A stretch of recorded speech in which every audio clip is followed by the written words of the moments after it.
When WCW died in 2001, the wrestling business was never the same. You know, wrestling went on. A lot of those guys migrated over to WWE. Other promotions sprouted up, but it was never the same. One of the worst things that happened to the wrestling business was the death of WCW. And they mismanaged themselves into oblivion. They have nobody to blame for it but themselves. But the business as a whole suffered because of it, because when there's no competition, when there's no real competition, everybody suffers. The fans suffer, the talent suffers, everybody suffers. Tonight was special. Tonight was special. What AEW did tonight was they put more than 20,000 people into Arthur Ashe Stadium in New York City. 20,177 to be exact. Making it the highest attended pro wrestling event of any kind for any promotion in New York City, very likely since the year 1980, going by legitimate attendance counts. And in just its second year in existence, AEW put up numbers that haven't been seen in North America outside of WWE since WCW ran a Monday Nitro show at the Georgia Dome in 1999. You have to go back over 20 years to find a promotion on this continent to do numbers like that. For a company that, again, didn't even exist 3 years ago. We used an AEW. What does that mean? I don't know, because it doesn't exist. So tonight was special for a lot of reasons.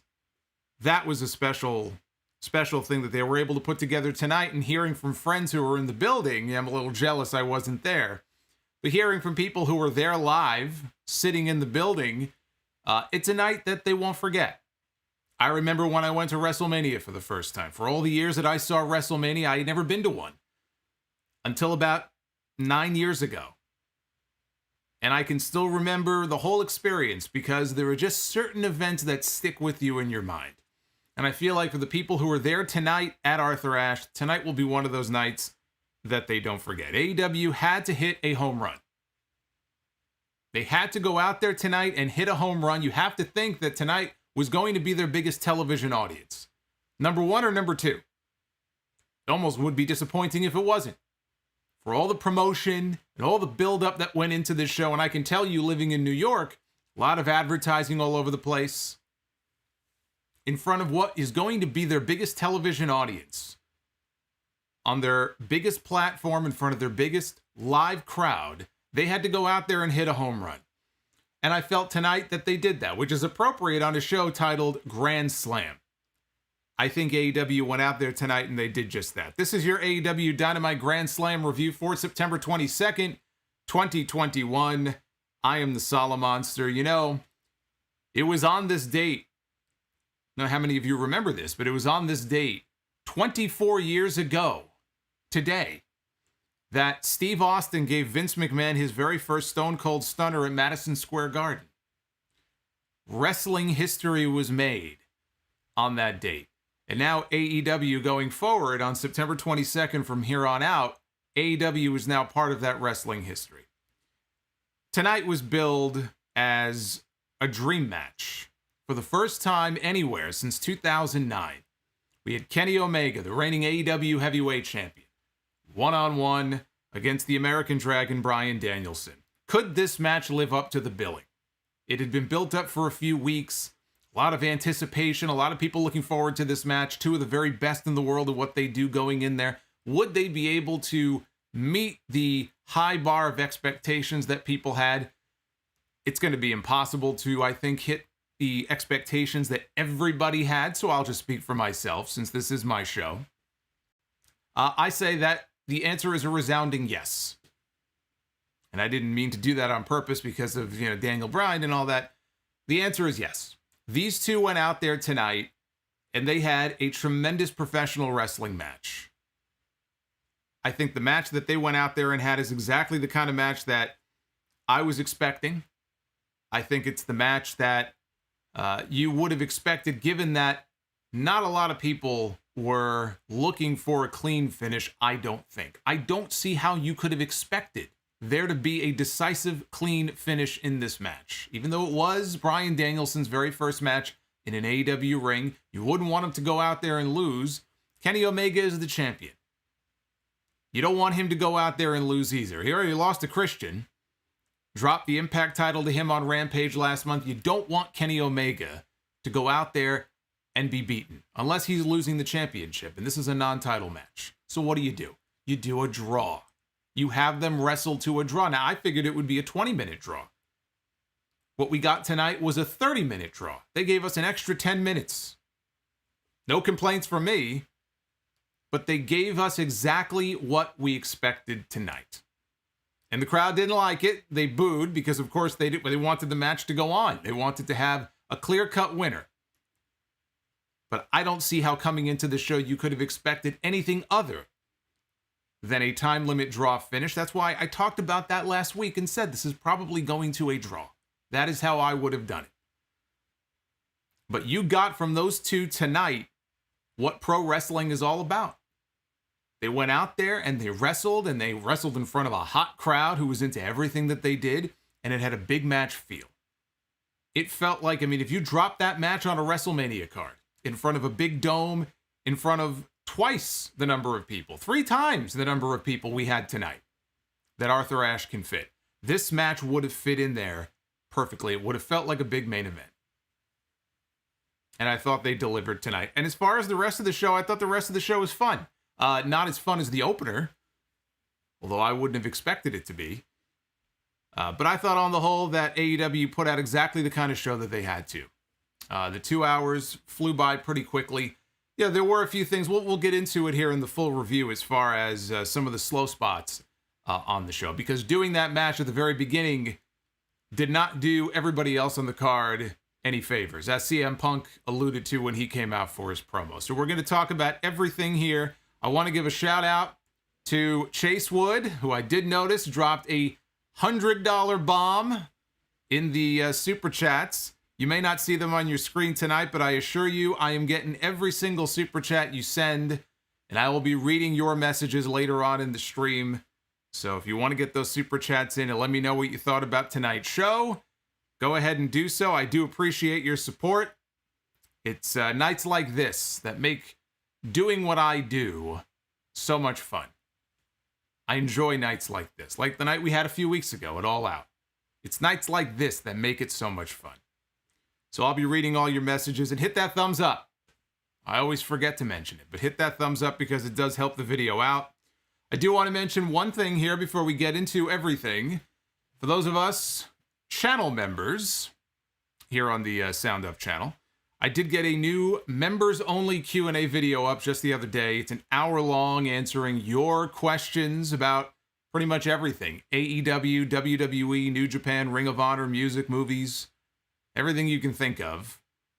And I even map out the next 2 to 3 years of AEW title changes and who I see after Kenny Omega as the next several champions in All Elite Wrestling. I put a little teaser up on social media the other day. I didn't give you the whole thing, but I gave you a little taste. So anyway, that's up for all of our channel members right now, regardless of what tier you are on, and I thank you all for your patronage and your support. So, we got a lot of activity in the chat. We got all those New York fans, they're still sitting there at Arthur Ashe because they're taping Rampage as we speak. So the Rampage show that's going to be airing on TNT this Friday is being taped. It is not going to be a live show. I'm a little bummed they didn't have the roof open tonight. I pretty much knew they weren't going to because here in New York, they've been talking rain all week. And then as it turned out, we had no rain today. So it was a very dreary, dark day, but we avoided the rain. The rain is coming tomorrow. But usually with these things, they have to know a couple of days in advance if the roof is going to be open. So no roof open, although those wide shots I saw on Twitter, it did kind of remind me. Some people said, doesn't it kind of look like the Silverdome? It's not nearly as big as the Silverdome, but just the way with the roof and everything, it did kind of give off that vibe. You know what? For AEW tonight, this was their Silverdome. This was their biggest crowd ever. And I thought Arthur Ashe as a venue looked great. I thought it came across great on TV. The acoustics were probably much better with the roof closed. That's usually something that you have an issue with. You have those open air stadiums. I've heard wrestlers talk about being in a match at WrestleMania, and they're like, what the hell? I don't hear anybody. Why aren't they reacting to anything that I'm doing? It's not that they're not reacting. It's because sound travels up. So when you're out there in the middle of all that, it's like a mind fuck sometimes. It sounds like people are very quiet when actually they're being very loud. People were very loud for this match. They didn't waste any time. They opened the show tonight with the Dream Match as they build it, non-title, between the American Dragon, Bryan Danielson, and the new, the AEW World Champion, Kenny Omega. 30-minute time limit. Oasis 793, thank you, sir. Just became a Sound Off Superstar channel member. He's going to be spending an hour tonight watching a members-only Q&A video. Oasis, welcome to the party. So we were opening with the Dream Match. This was Bryan Danielson's first wrestling match in 145 days. What was that last wrestling match that he had? It was on television, right? It would have been the match on SmackDown against Roman Reigns. One of the last matches he had was the WrestleMania match. Earlier this year, he was wrestling for the Universal Championship against Roman Reigns and Edge. And then he had the rematch with Roman, and that was it. And so here he is now all these months later in front of 20,000 plus in New York City, working for a different company. The American Dragon is back. He has not been the American Dragon in over a decade. And he was out there in his gray and maroon gear, very similar to the gear that he wore at WrestleMania 30 at the Superdome, which I saw was on fire the other day. You know how they say, the roof is on fire. Well, the roof was on fire. Legit. At the Superdome. I don't know what happened, but they were doing some kind of construction, I think, or work, and it's all over the news. There it is. There's a giant fire on the roof of the Superdome. So hopefully everybody is okay. I enjoyed being in the Superdome. It was a nice venue. But Bryan looked to be in the best shape I've ever seen him. He was lean. He was looking good. He's been training. He's been getting ready for this. You could tell. So the crowd was fucking amped right from the start. They were treating this like it was the biggest thing in the world, which is exactly the kind of reaction you want to go for. This is everything that Tony Khan and Danielson and Omega and everybody involved could have hoped that this would be when it started. From the opening bell, people on their feet, people cheering and chanting. This is exactly what they had in mind when they put this match together. And to say that this had a big match feel to it would be an understatement. This felt like a big fucking match. So they got a huge pop for the initial lockup. You don't see that very often. I don't know how many big pops I've seen for lockups. Doesn't happen very often. Danielson went for a suicide dive early. And on the outside, he pinned Omega's arm behind him. He ran him shoulder first into the ring post and then back inside. Excalibur was explaining that already Danielson was getting him all warmed up here for the label lock. So he's working over the arm, working over the shoulder. See some of that wrestling psychology. They ended up getting into a chop fest. Bryan's chest was beet red. Not even by the end of this. It was beet red within the first 5 minutes of this match. He had broken blood vessels on his chest. He looked like he was in a match against Walter, which is a match I kind of wish we had the chance to see it at one point. Maybe we will. Never say never. Maybe one day. Omega hit a rolling senton and went for a moonsault, but Danielson put his knees up, and Bryan was firing away with chops and kicks in the corner. Knocked Omega down with a running forearm. So he followed that up with a corner drop kick. Bryan threw a couple of kicks, placed Omega on top, gave him a Hurricane Rana off the top that led to a near fall. Omega came back with a Frankensteiner Hurricane Rana, Frankensteiner-esque Hurricane Rana. Danielson rolled out to the floor, and Omega hit the ropes. He was kind of teasing the Terminator dive. He hit the ropes. He did a big dive out over the top. Looked like his ass took the brunt of it, his tailbone. That didn't look very fun. So Danielson rolls Omega into a pin. Now they're back inside. He rolls Omega into a pin attempt. Omega counters that into one of his own. Danielson escapes, and this was one of my favorite parts of the match. Now, maybe he did this at some point during his WWE run, and I just don't remember. But if you were a fan of his work in the early days, if you watched his work on the Independents, if you watched his work in Ring of Honor, one of his favorite moves to go to was the cattle mutilation. And I have not seen Bryan Danielson doing cattle mutilation in a wrestling match in a very long time. And here he brought back cattle mutilation. He had Omega's arms hooked behind him and he kind of bridged over. Omega got to the ropes with his feet to break the hold. So then he rolled out onto the entrance ramp. Danielson, though, climbs up the ropes, comes off with a flying knee, and connects. So now Danielson is throwing a whole bunch of kicks. Omega ducked the final kick, and he hits a Snapdragon. But he hits a Snapdragon on the ramp to the ring, which, as they explained, was made of, well, it had a plexiglass top over the LED panels and the steel. It didn't look like it would be fun to land on head first. So he got suplexed onto the back of his head on the plexiglass ramp. Omega then gets up. And Omega walks all the way, the length of the ramp onto the stage, like he's going to the back. So now he's on stage, and he turns around. And what he wanted to do was he wanted to build up a head of steam. So now he comes running in. He comes charging in with a V-trigger, and he connects. They go to the picture-in-picture. All throughout the break, Omega is dominating. One of the few times I've paid attention during the picture-in-picture break. So Omega is in firm control. Coming out of the break, he gets Danielson back in the ring.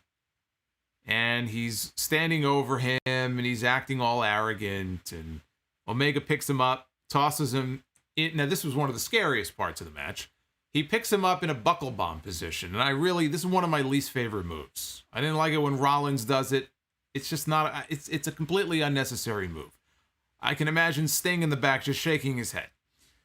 So Omega picks him up in position for a buckle bomb and goes to buckle bomb him into the corner. I don't know if this was intended or not, but Danielson really hit the rope. He hit the top rope, but it was in such a way where it looked dangerous. He hit the rope and he went over the rope, landed on the apron. Back inside, Omega went up top. Bryan has his back turned. And Kenny hits a missile drop kick right to the back. So now Danielson is in the corner. He's kneeling. Omega charges in, hits him from behind with a flying knee. And Omega places Danielson on the top rope.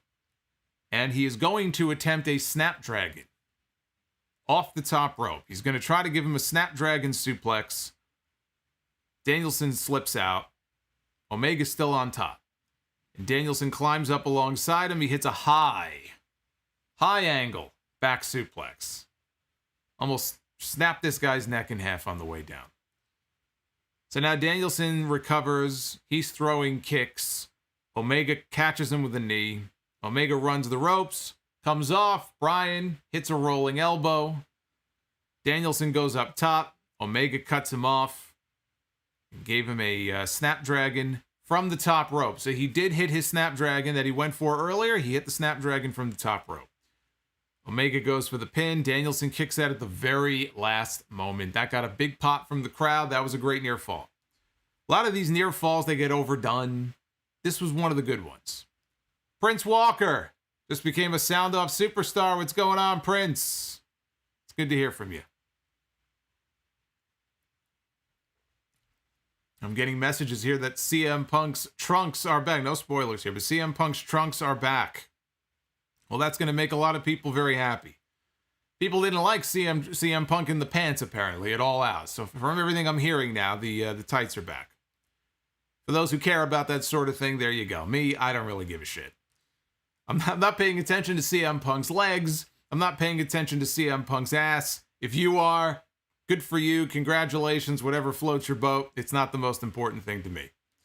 So Omega hits Danielson with a V-trigger. Sets up for the one-winged angel. Danielson counters out of it into a poison Rana.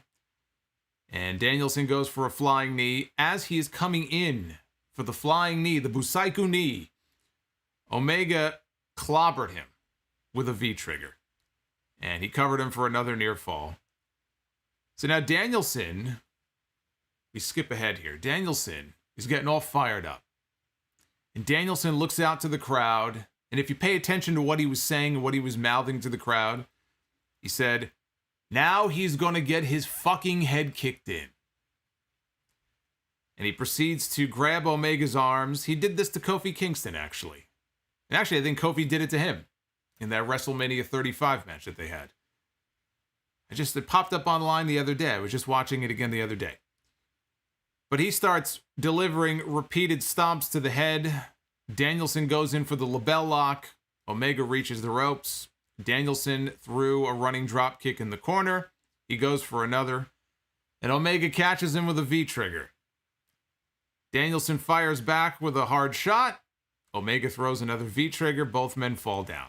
Now, all of a sudden, Justin Roberts pipes in with a 1-minute call. And up to this point, I hadn't even really been thinking about the time limit. They announced at the beginning that there was a 30-minute time limit for this match. And this goes to what I was saying earlier. I was so into the match, I lost track of time. It didn't feel like it was dragging to me or anything. It was, I was into it, and it didn't feel like 30 minutes had gone by. Maybe 20. Didn't really feel like 30, but there's Justin Roberts with the 1-minute call. The announcers didn't even pick up on it right away because apparently it was so loud in the building they didn't hear it. But I heard it.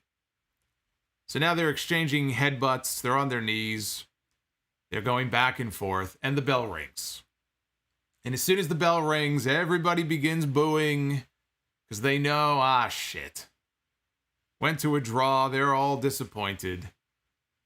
And, but again, you had to see that coming. You had to know that finish was coming. Not only did you have to know coming into tonight, the moment they announced the 30-minute time limit. Now, AEW does time limits. WWE does not. But even still, when they announce it, you have to be thinking, okay, this is probably going to go to a time limit draw. New York was not happy. Danielson, though, after the bell, goes for the label lock. Out come the Young Bucks. Out comes Adam Cole. They pull Danielson off of him. I think it was Cole who threw a cheap shot, super kick at Danielson in the corner. Here comes Christian Cage, Jungle Boy, and Luchasaurus. They come out to chase off the Elite. This is exactly what I talked about when I did the predictions. The only difference is, because I thought this would end the show, I figured after Christian and Jurassic Express come out to chase away the Elite, they kind of, brawl to the back with them. Omega would be all alone in the ring with Danielson, and then out comes Hangman Page. And there was no Hangman Page. I take it he's not ready to come back. They gave him time off, paternity leave. He and his wife or his girlfriend just had a kid, or they're about to. I don't know if they've had the baby or not. I don't know what the status of that is, but that's the reason why he is off. Maybe he's off for another month. Maybe he's off for another 2 months. I figured he would be back by now. I guess not. So it looks like we may well be getting a rematch for the championship between these two. This time for the championship in November. November 13th at the Full Gear pay-per-view. Although Omega has already gone on Twitter and he announced that there will be no rematch. So according to the champion, there will be no rematch. He is not interested. This was a fantastic professional wrestling match. Everybody will have different opinions on whether or not they liked it a little bit, they liked it a lot, they thought it was boring, or they come in, they don't like Kenny Omega, or they think, Daniel Bryan's too small, he's not, their favorite. Everybody's going to have their opinions. My opinion is this, and it seems like I share the opinion with a lot of people in the chat right now. This was a great professional wrestling match. And you could tell that Bryan was out there having the time of his life. This is the match that he has wanted the most. Even when he was in WWE, he would talk about, oh man, one day I want to do a hair match in Arena Mexico. I want to go to New Japan and I want to work with all different people in New Japan. But he's always spoken very highly of Kenny Omega. He thinks Kenny Omega has a great mind for the business. He enjoys his matches and the way he puts them together. You can hear it in his voice. He has a lot of respect for him. So for him, this was the biggest possible match he could do coming into AEW. He did it. His first match, he got it. And he went out there, and I think the two of them delivered exactly what people expected them to deliver. A great wrestling match that left it open-ended for them to bring it back a second time, only this time bring it back and do it for the championship, which is, depending on when Hangman comes back, looks like that's probably what we're headed to. Although I still stand firm in my opinion. Even if this is the main event of Full Gear, the next AEW champion should be Hangman Page. He should be the one to take it off of Kenny Omega when that time comes. My mind has not changed on that.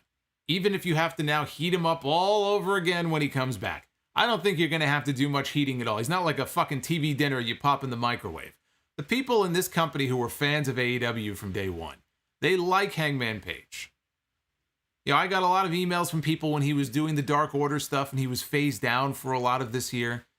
You know, what have they done with Hangman? It's good. Now they got to start all over again with him. It's going to be hard to heat him back up. And look what happened. It took 2 weeks. It took 2 weeks. You didn't have to do much because the people liked him. And all of a sudden, within a matter of weeks, he was back to being the number one babyface in the company. And then he left again. When he comes back, I don't think it's going to be all that hard to heat him back up, whenever that may be. To me, this match here, it never dragged. I thought it was the perfect length. The crowd was molten hot for all of it. It was exactly the finish that it needed to be. Thought it was smart booking. Welcome, by the way, to all of our new channel members, including Brian Barsoon. I see you. Welcome, Brian. Thank you to all of our new channel members. Hit that like button if you're just popping into the stream here. Let's see if we can get that number to 500 here. We have enough people in here to do it. We have enough. Let's make 500 the goal for likes tonight. Then I will read all of your messages a little bit later. CM Punk. He was out next for an interview ahead of his match on Rampage with Powerhouse Hobbs, which is coming up on Friday. Friday is when they're going to be doing that match. Big ovation for Cult of Personality. Punk says he wasn't unhappy about the fact that he wasn't wrestling on the show tonight. How do you follow that? That's what he said about the previous match. How do you follow that? The answer is you don't, as evidenced by the reaction to almost every single match on this show that came after it. That was the big negative about doing that match at the start, is that nothing was going to be able to follow it. So you had a lot of the crowd. It wasn't that the crowd wasn't into everything else. I just think because they were so loud at the beginning, they were not nearly as loud for the other matches. But like they were loud during the Cody and Malakai match, parts of the main event. But then there were, you know, Sting and Darby. But there were other parts where they were definitely more muted and more subdued. Now I'll have people who were in the building saying, "What are you talking about? They were loud the entire time." That's just how it came across to me on TV.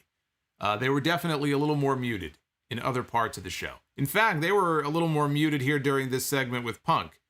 Punk said it's been a long time since he has been in New York City, and it's been a long time since professional wrestling was in New York City. Oh boy, that's going to piss some people off. Punk said that people were saying he needed to be the old Punk, the old, angry, pissed off CM Punk. He said, be careful what you wish for. Team Taz tried to take all of this away from him. Everything that he has enjoyed since coming back to wrestling, the big reactions and the entrances to Cult of Personality and the happiness and the joy and the smiles and the chants and everything, all the love. He said Team Taz tried to take all of that away from him. And he says, nobody's going to take that away from me. He said that this is mine. Once again, all of this is now mine. And he said Team Taz should have finished the job when they tried to put him through that table last week. You made a mistake, and you let me live. And then he talked about Powerhouse Hobbs, how he's going to go to sleep on Rampage. And then Punk went over to Stephen Amell in the front row to give him a hug, his co-star from Heels. I'm still on episode 1. I have a lot of catching up to do. But everybody tells me the show's gotten even better, that I should stick with it and watch all the episodes up to this point, so I will. I will hopefully in the next couple of days start on episode 2.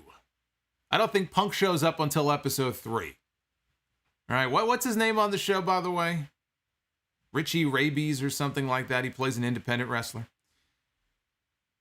Anyway, the fact that they showed Amell in the front row, to me, screamed angle alert for something that we might see during this match on Rampage on Friday. Would not be surprised if he gets involved in some way, if one of the members of Team Taz or Taz himself goes over and starts something with Amell, so to me that screams angle alert.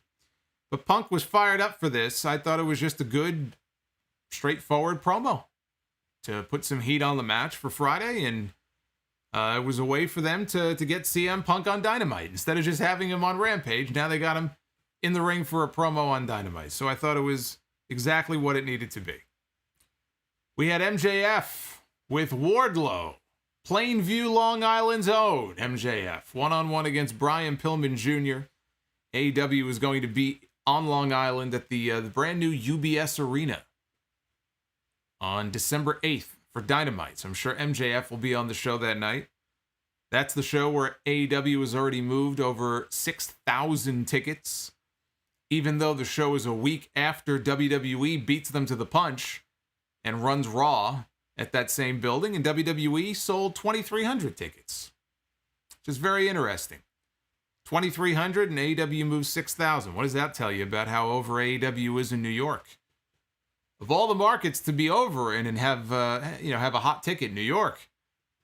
Vince McMahon used to say, as things are in New York, with the audience and how they react to people, they would use that as a barometer to decide who's over and who's not. I mean, New York is like the big home market. And AEW just came right in and they invaded, and it didn't take them very long. I can remember the first time that Impact, back in the TNA days, when they ran New York City for the first time, it was at Webster Hall. I was there. You had 900 people, which at the time was considered a big crowd.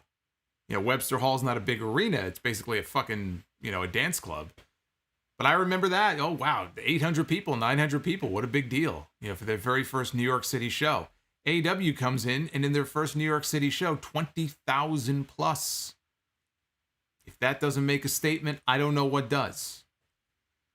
But we had MJF against Brian Pillman Jr., and this is where you could feel the crowd was spent after that opening match. Brian Pillman Jr. is not over at that level to begin with. They're trying to get him over at that level. This was the biggest match of his career up to this point. Pillman refused the handshake at the beginning, and he used a double leg to take down MJF, then hit a big back body drop. So he was on the attack.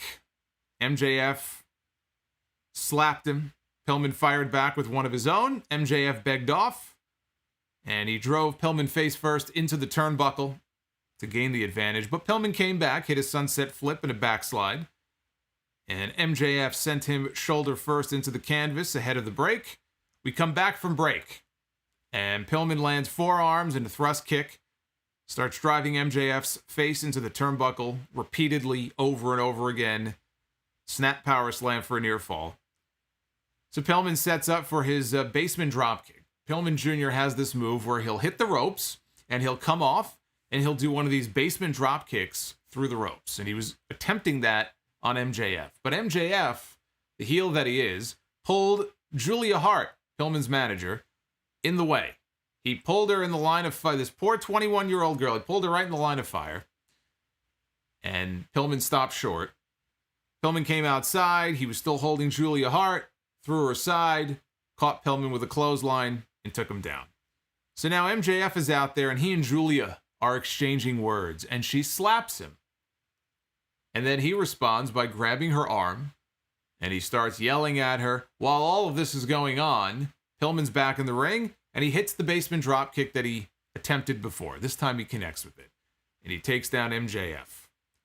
So now Pillman is going for a springboard. He has the big springboard, I think it's like a springboard clothesline that he does into the ring.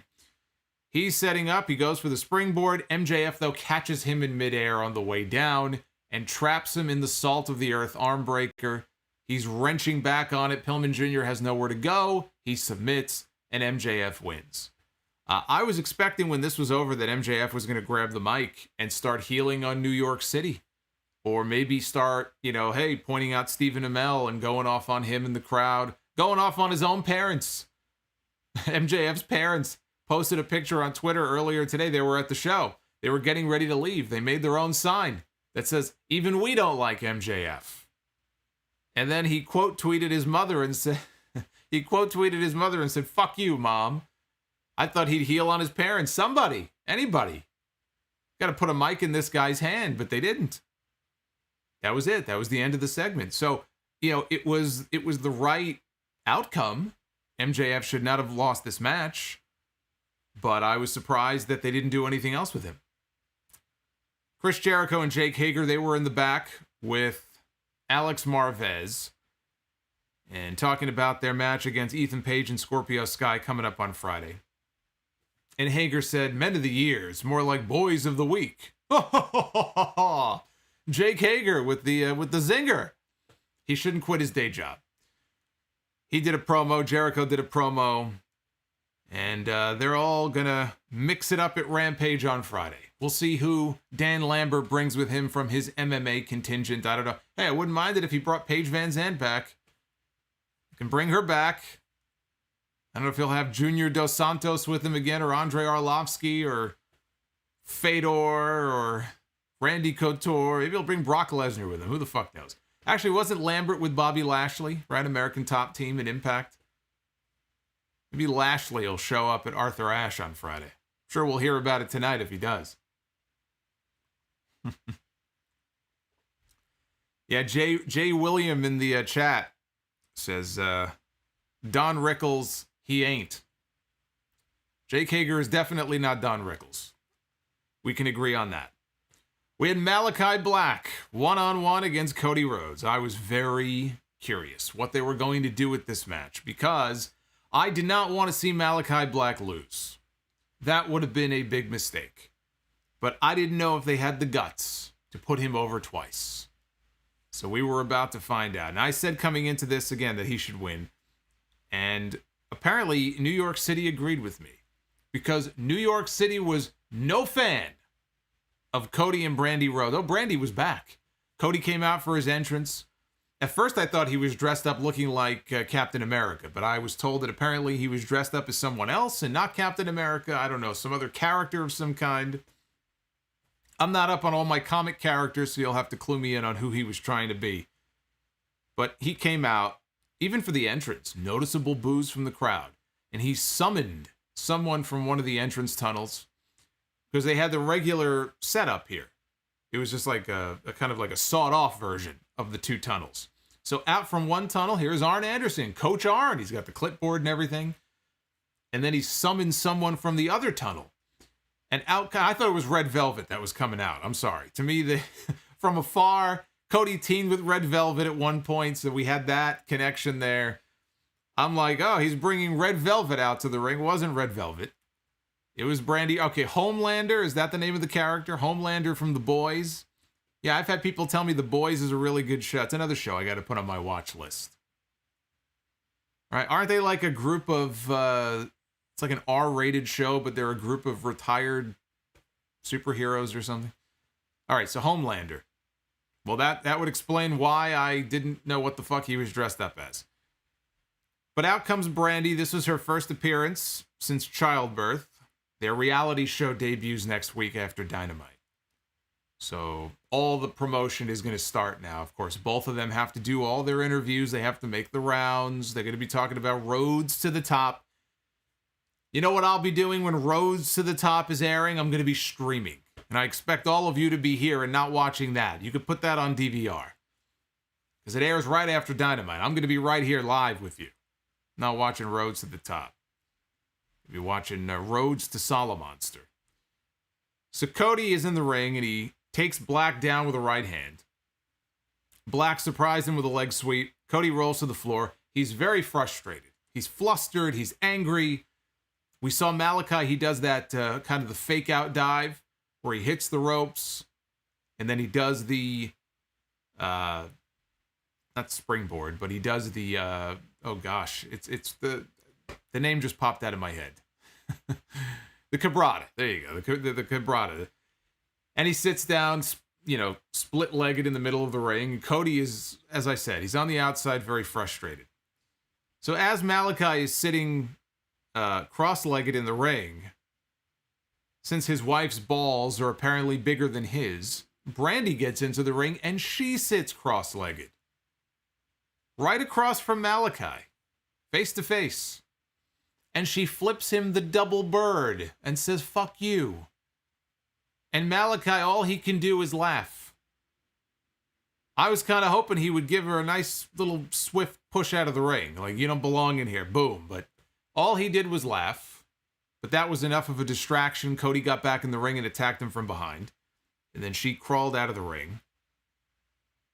So then Black ended up putting him in a octopus, or like an octopus looking hold.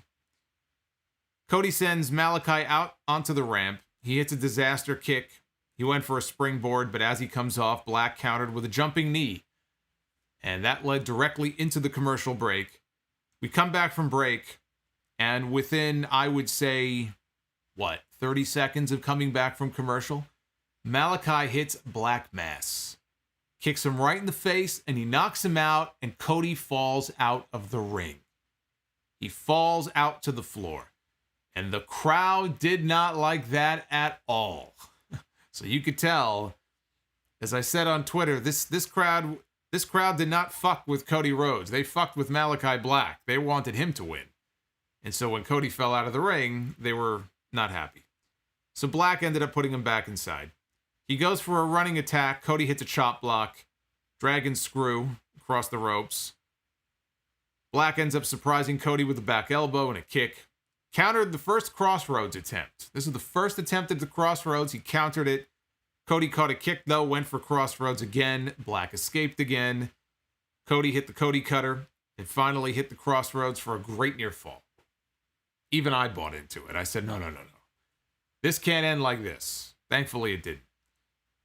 So now came a little faux pas. A little faux pas here in this match. Arn Anderson gets up on the apron. And apparently, he slipped and he fell off. Fell off the apron because there was a big reaction from the crowd, and they kind of, the camera panned away so we couldn't see him, but you could see everybody in the crowd looking over to make sure he was okay. And he was. He looked to be okay. But it looked like Arn fell on his ass and fell to the floor. So he had to scramble back up onto the apron so they could do their next spot, which was Cody inadvertently being whipped into Arn. And that knocked Arn down again. So now Cody goes outside to check on Arn Anderson. And Arn Anderson starts yelling at him. He's admonishing him. Don't worry about me. Get back in the ring. You got a match to worry about. Cody gets back inside. He starts laying in corner strikes. He wouldn't break at the referee's count. I think it was Bryce Remsburg. So he shoves the referee, which got a big reaction out of the crowd. And after he shoved the ref out of the way, with the ref briefly distracted, Malakai spits black mist into Cody's face, and he blinds him. And with Cody blinded, he rolls him up, and he gets the pin. So he stole the win. Malakai Black cheated. He cheated to win, but I say a win is a win. I don't care how it came. This was the correct outcome. Cody Rhodes did not need to win this match. The right person got the W here. Didn't bother me that he had to cheat to do it because he's a heel. Even though the crowd didn't treat him like one, you could have done a double turn in this match, and it would have played into the match perfectly. But he is still a heel. So he spat the mist. He rolled him up. He picks up the win. That's his second straight win over Cody Rhodes. Cody, I will say during this match, as he was being, the ref was Paul Turner. I'm sorry.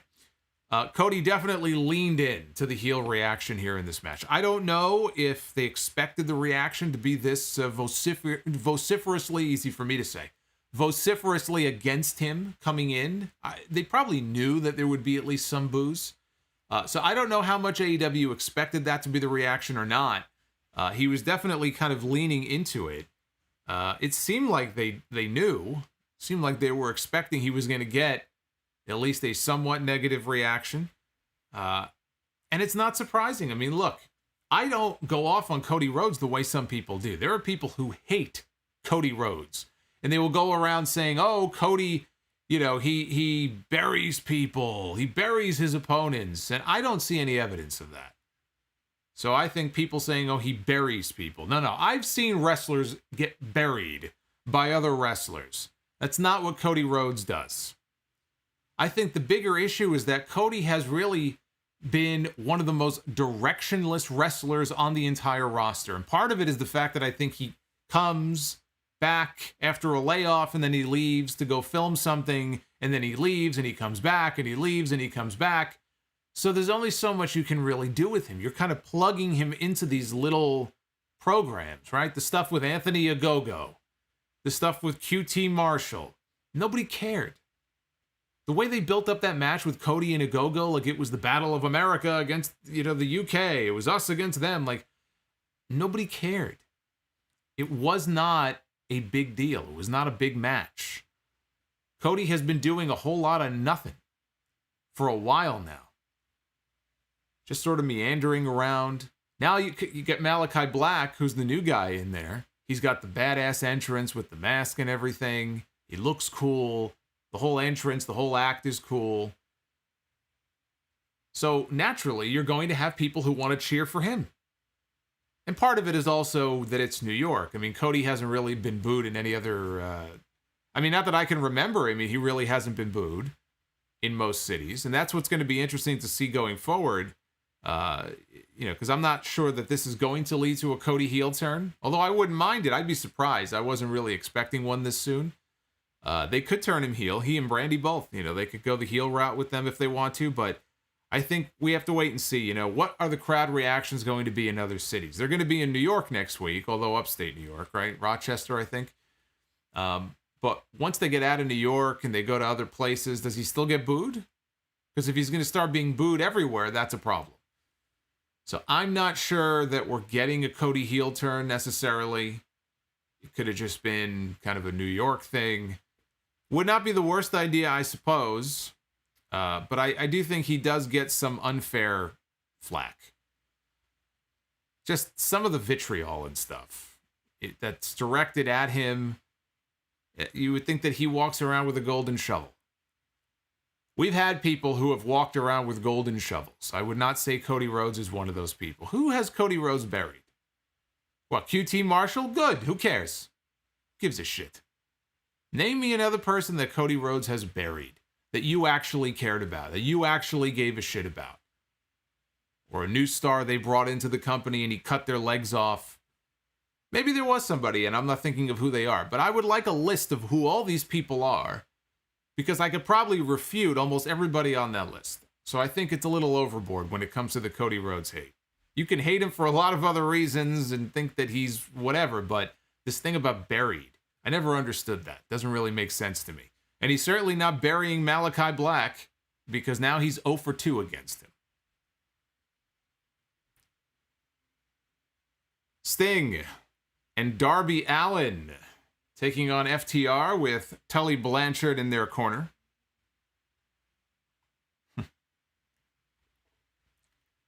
Danny says, coming out dressed as Homelander, they expected it. Well, that's for the people who knew that he was dressed as Homelander. I didn't know.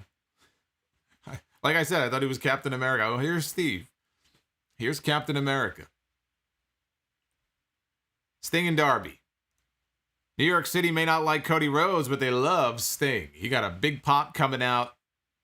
FTR came out wearing NWO type gear, only it had FTR in the logo instead of NWO.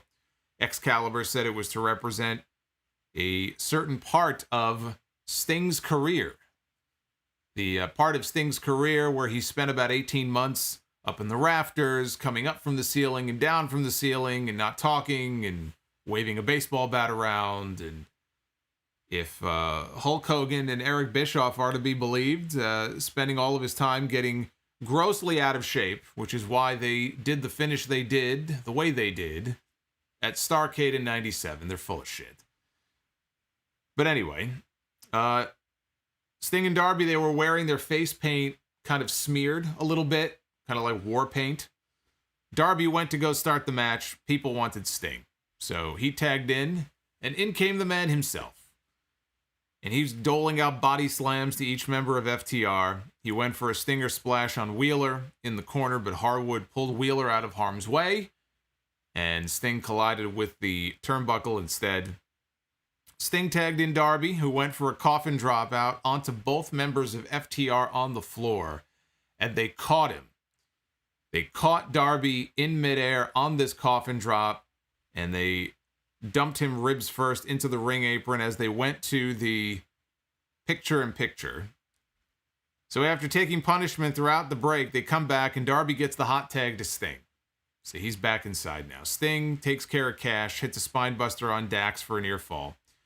FTR wanted the spike pile driver on Darby, but Sting sent Cash packing, and he hit a diving crossbody. I'm telling you, Sting was he was moving around in there. Hit a diving crossbody on Dax. Dax went for a tombstone pile driver. Sting reversed it into a scorpion death drop position. I thought he was going to reverse it into a tombstone position of his own. He fell backwards into a scorpion deathlock position and signaled for Darby to head up top. And Darby went to go up top for the coffin drop, but he got cut off by Cash. Sting landed stinger splashes on both members of FTR. Scorpion death drop on Cash. Dax and Tully now, they're in the corner. And there is a chair hidden behind them that Sting does not see. It's wedged in the corner. And Sting is coming in for a stinger splash. And Dax moves out of the way, but Sting had it scouted. And he was able to stop himself before he could collide with the chair. He stopped himself. As Dax came in, Sting dodged out of the way, and Dax went headfirst right into the chair that was wedged in the corner, and the referee saw it. This was not a disqualification, I guess, because the chair was already there. Sting didn't put it there, right? They did it to themselves, so it kind of makes sense that you wouldn't call a DQ on that spot, although we never see DQs in AEW. We've talked about this before. Even when there should be a disqualification, we don't see DQs in AEW. One time. One fall in a match. That was the only time we ever saw a DQ in this company. See, I think that there should be a happy medium, right? We've seen promotions where the disqualification is abused. And then we have a company like AEW that really doesn't do them at all. I feel like there's got to be a happy medium where you get one every now and then. It's not overdone. It's not abused. But anyway, there were some people I saw online. Oh, how come this was not a disqualification? Because it wasn't a disqualification. Sting did not put the chair there. It's not a big deal. It's not a big deal. In fact, I just spent more time talking about this than I should have. But anyway, so Cash collides headfirst with the chair, and Sting puts him in the Scorpion Deathlock. Cash, or Dax, I should say. Cash is trying to reach in to pull his partner to the ropes. Darby, though, cuts him off with a coffin drop off the top rope onto the apron, and that takes care of Mr. Wheeler. And Sting pulls Dax back into the center of the ring. Dax Harwood has nowhere to go. He submits, and Sting picks up the win for his team. I thought that Sting was looking more his age than usual, facially. Because usually the makeup, it's great to wear makeup, right? If you're one of these like Mexican luchadors or someone like Sting, because you could be, and there are a lot of actually Mexican wrestlers who wrestle well into their 50s and 60s, who without the paint on probably look ancient, but with the paint on, it shaves a lot of years off. And that generally is the case with Sting. He would look a lot older if he was wrestling without face paint. Even though he had the paint on tonight, he was looking a little bit older than usual. But moving around, he looked fine. So he was out there doing all of these, for him, all these big spots and stuff. And I thought he looked fine. But clearly he was the crowd favorite. They popped when he got the win. And that's all there was to it. Just a crowd-pleasing finish. People, I think, just really wanted to be able to see Sting live. And they got their chance. Look, Sting's one of those guys, he's at that age where who knows how much time he's got left in the ring doing these kinds of matches, right? So it almost feels like if I had a ticket to a show and Sting was in a tag team match, which is probably the best place for him to be, more than a singles match, it would feel special to see him because I would go into it thinking that could be the last time I ever get to see this guy in a wrestling ring. He's 62 years old, right? How much longer is he going to be able to go on doing this for? The trouble will be when he's out there with Darby doing matches where he starts botching stuff and looking slow and not being able to keep up. We haven't really, seen that with him yet because they're smart. They put him in tag team matches He'll get a hot tag. He'll do some spots, pound his chest, maybe take one big bump. They've done a good job, I think, of managing Sting and using him and picking their spots with him. They're certainly doing a better job with him than WWE did. They did almost nothing with him. And we missed out on probably the last few really big singles matches of his career because of it. And then he got hurt, and that was the end of that. So I can't hate on the way they've been using Sting. I still like the fact that associating him with Darby, I think, has really helped, at least in the eyes of longtime fans who maybe aren't into a lot of the new faces as much. I think just by associating Darby with him, it kind of rubs off on him, and Darby comes off as a bigger star because of it. In the main event, they gave the main event to the women tonight. Britt Baker defending the AEW Women's Championship against Ruby Soho. What a spot for them to be in.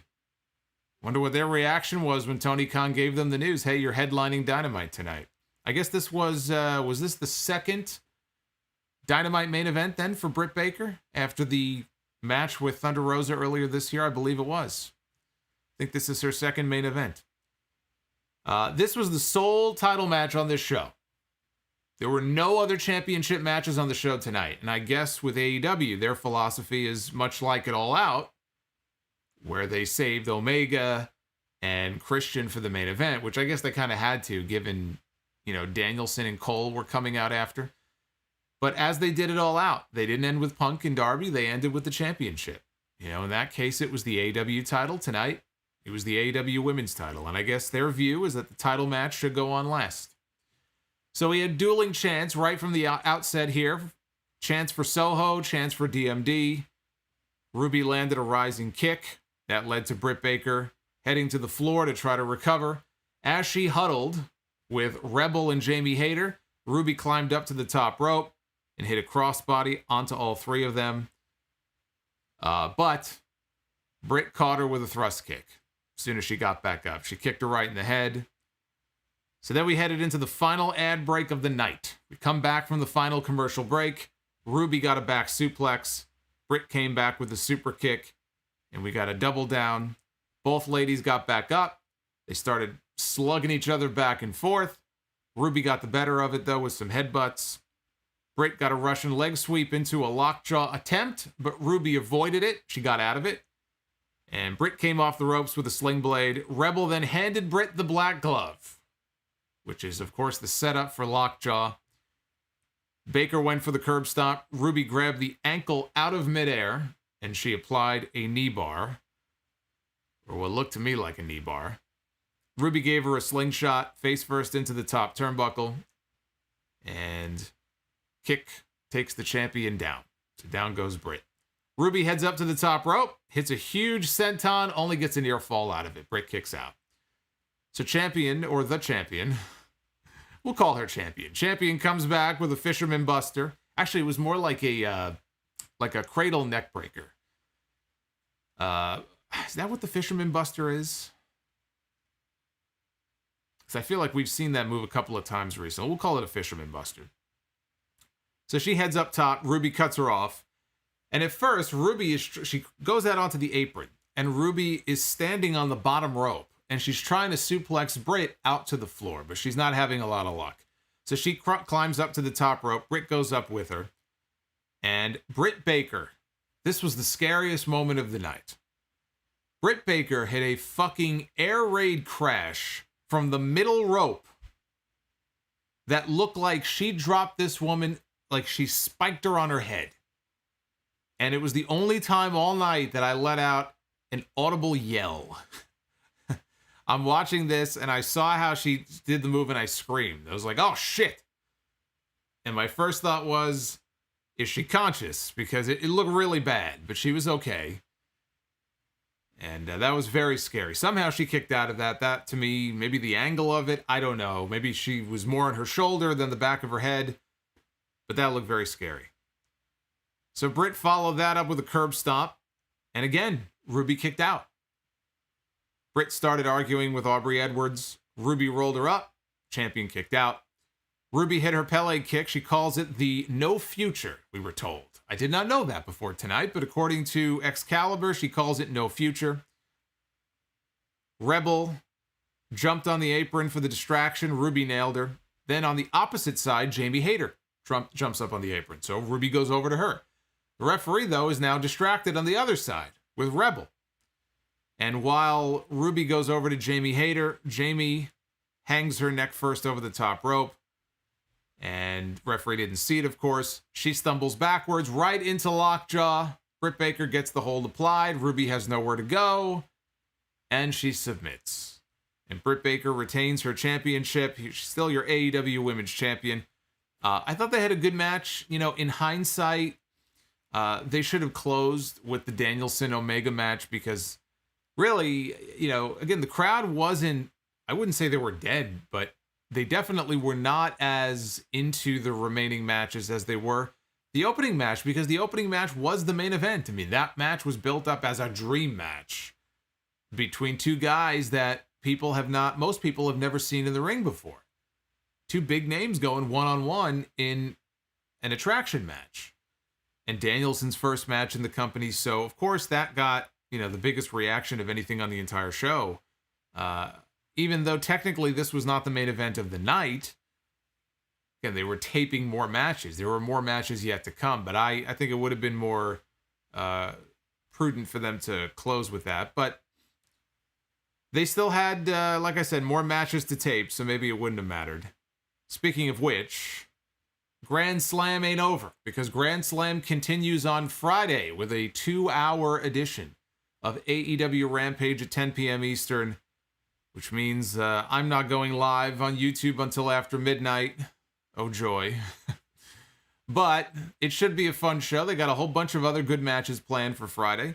CM Punk will have his first television match in AEW against Powerhouse Hobbs. Salute to Original Project, who just dropped $50 on the stream. Original Project showing some love. Love to see it. CM Punk against Powerhouse Hobbs. If you missed my predictions the other day, I'm picking Punk. I know I'm going out really on a limb there by doing that, but CM Punk's going to win. Christian Cage and Jurassic Express take on Adam Cole and the Young Bucks, who are my pick to win. Jon Moxley and Eddie Kingston take on Lance Archer and Minoru Suzuki in a lights-out match, going with Mox and Kingston. Anytime we could see Suzuki on TV is okay with me. Jericho and Jake Hager take on Dan Lambert's Men of the Year, Ethan Page and Scorpio Sky, who, if it were me, I would give them the victory just because, God, do they need it. What have they done? They have done nothing. They don't have anything. Give them this. They have nothing else to hang their hat on. Just at least give them this. Jake Hager does not need to win a match against two guys who actually you could push and they could have a reasonably bright future in this company. Dan Lambert's going around yelling and screaming and, you know, doing his best Jim Cornette impersonation, but his men have yet to win anything. I don't see how anybody is supposed to care about what Dan Lambert has to say if his men go into this match on Friday, their first match here, under his tutelage, and they fucking lose. I don't see what's accomplished by doing that. Anna Jay one-on-one against Penelope Ford, and we have an 8-man tag. Lucha Bros and Santana and Ortiz take on Private Party, The Butcher, and The Blade. Like I said, as soon as Rampage is over on Friday, I'm going to be going live on YouTube, so I hope you'll come back and join me then. And next Wednesday on Dynamite, Miro defends the TNT title against Sammy Guevara. Boy, going right to it. I figured you could build this up for Full Gear, but they're going right into it. You can't do a title change here. It's too soon. This is too soon. I understand that Sammy is defending the honor of his friend Fuego del Sol. He lost his car on Rampage the other day. He lost to Miro. That's his own fucking fault for putting his car on the line. Let that be a lesson. He can learn something from this. But Sammy wants to be a good friend, so he's defending the honor of Fuego del Sol. Would not do the title change here. I think you build to it. I'm okay if Sammy is the guy to take the championship off Miro. I just wish, you know, they would hold off on it until Full Gear. I think that would be a better time to do it. I do want to talk about this Owen Hart news. Before I do, though, let us take a look at the poll. What did you guys think of Dynamite Grand Slam? A resounding 93.5% thumbs up. Only 6.5 down. It's a pretty impressive score. How that compares to the poll in the chat, we've got 1,200 votes, 96 up, and only 4 down. So it looks like everybody was pretty pleased with this show tonight. As was I. Like I said, a very strong effort tonight from AEW. I don't say the only match, but the big match that I was looking forward to was the Danielson Omega match, and it delivered. It delivered, and it got me excited to see these two eventually get in the ring again, probably for the championship. And when they do, if they do, let's say at Full Gear, Kenny Omega is going to win that match. You heard it here first. Kenny Omega wins because there is somebody else who has their name on that championship. And that name is not Bryan Danielson. But I do look forward to seeing the match again. On Monday, AEW made a joint announcement with the Owen Hart Foundation about a new collaboration to honor the legacy of Owen Hart. And as part of this partnership, AEW is going to be launching the annual Owen Hart Cup tournament. This will be an annual tournament. They did not give a date for it, but it will see the winner receive a cup that will be known as the Owen. And there will be new Owen Hart merchandise. They're going to have action figures. They're going to have t-shirts. They're going to have posters. And Owen Hart is going to be a playable character in the AEW console video game that is coming out next year. And that, I know that got a lot of gamers and got a lot of people very excited. I mean, think about this. AEW is going to have a video game. I don't know what the cutoff is for their roster, but AEW is very likely going to have a video game that will have a roster that, in addition to all of the Darbys and the MJFs and the Sammy Guevaras and Wardlows and Archer and people like that, Miro, will have a roster that includes CM Punk, Bryan Danielson, Kenny Omega, Chris Jericho, Sting, and Owen Hart. Very likely all as playable characters on that roster. That's pretty fucking cool. You know, when there was first talk about the possibility of Sting coming in, and we talked about it on the podcast, and there was a lot of debate about that at the time. Sting's an old man. Why are they bringing him in? What are they going to do with him? He can't wrestle anymore. And he's, proved a lot of people wrong on that. And I was one of those people who was worried about his health, for God's sakes. I mean, after what happened to him the last time. But again, they've handled him quite well. But I said I would bring Sting in if for no other reason because I'm working on a video game. And if you want to put somebody on the cover of a video game, I wouldn't have him as the only person, but you want to put Sting's face on your video game, you're going to sell some games. You want to have Sting action figures, you're going to sell some action figures. They're trying to market themselves and come out with all this merch. Sting is the perfect person. You can make a ton off Sting shirts and Sting dolls and, put them in the game. So for that reason alone, I thought it was smart to bring him in. Little did I know we would have Punk back in wrestling. Danielson would be working for them, and they would work out a deal with Owen Hart because for so long it seemed like Martha just wanted nothing to do with the wrestling business anymore. She wanted to, in the eyes of many, she wanted to just erase her husband's legacy, and that bothered a lot of his fans who were fans of his work, and Owen was a pro wrestler his entire life, and I can understand why people would have been bothered by that. Why is she doing this? Why is she preventing WWE from, from honoring the legacy of her husband? And it's pretty clear why that is. And I have to say this, that if you are one of the deranged fools, and there are a lot of them, if you are one of the deranged fools that I saw all over social media this week pitching a fit over this announcement, of all the things that could be announced, wrestling fans will find something to argue about pretty much everything. But this is one of those announcements that you would think is pretty neutral, right? Well, it's a nice thing. Anything with Owen, it's nice to hear his name mentioned, right? Because we haven't for so long. And yet, all these people came out of the woodwork to complain and to make a big spectacle out of it and to make a big deal about it and to turn it into such a negative thing. Because in their warped mind, WWE, they own Owen Hart. I mean, they may own certain trademarks, King of Hearts, the Rocket, and all that stuff, in a literal sense. But they think that they own Owen Hart. They own this man's soul. To hear them speak and to see the comments that they've been posting all over the place, you would think that they actually feel like they own this man. And nobody is allowed to even utter his fucking name unless it's in WWE. And God help us, if anybody else does it, what a horrible thing. And they're just prostituting his legacy. And of course, that one dingbat, though, I hope Martha Hart she gets sued. I hope WWE sues AEW over this. This is from someone who supposedly, according to his bio, I think it says something about finance manager. Good thing he don't do my fucking finances.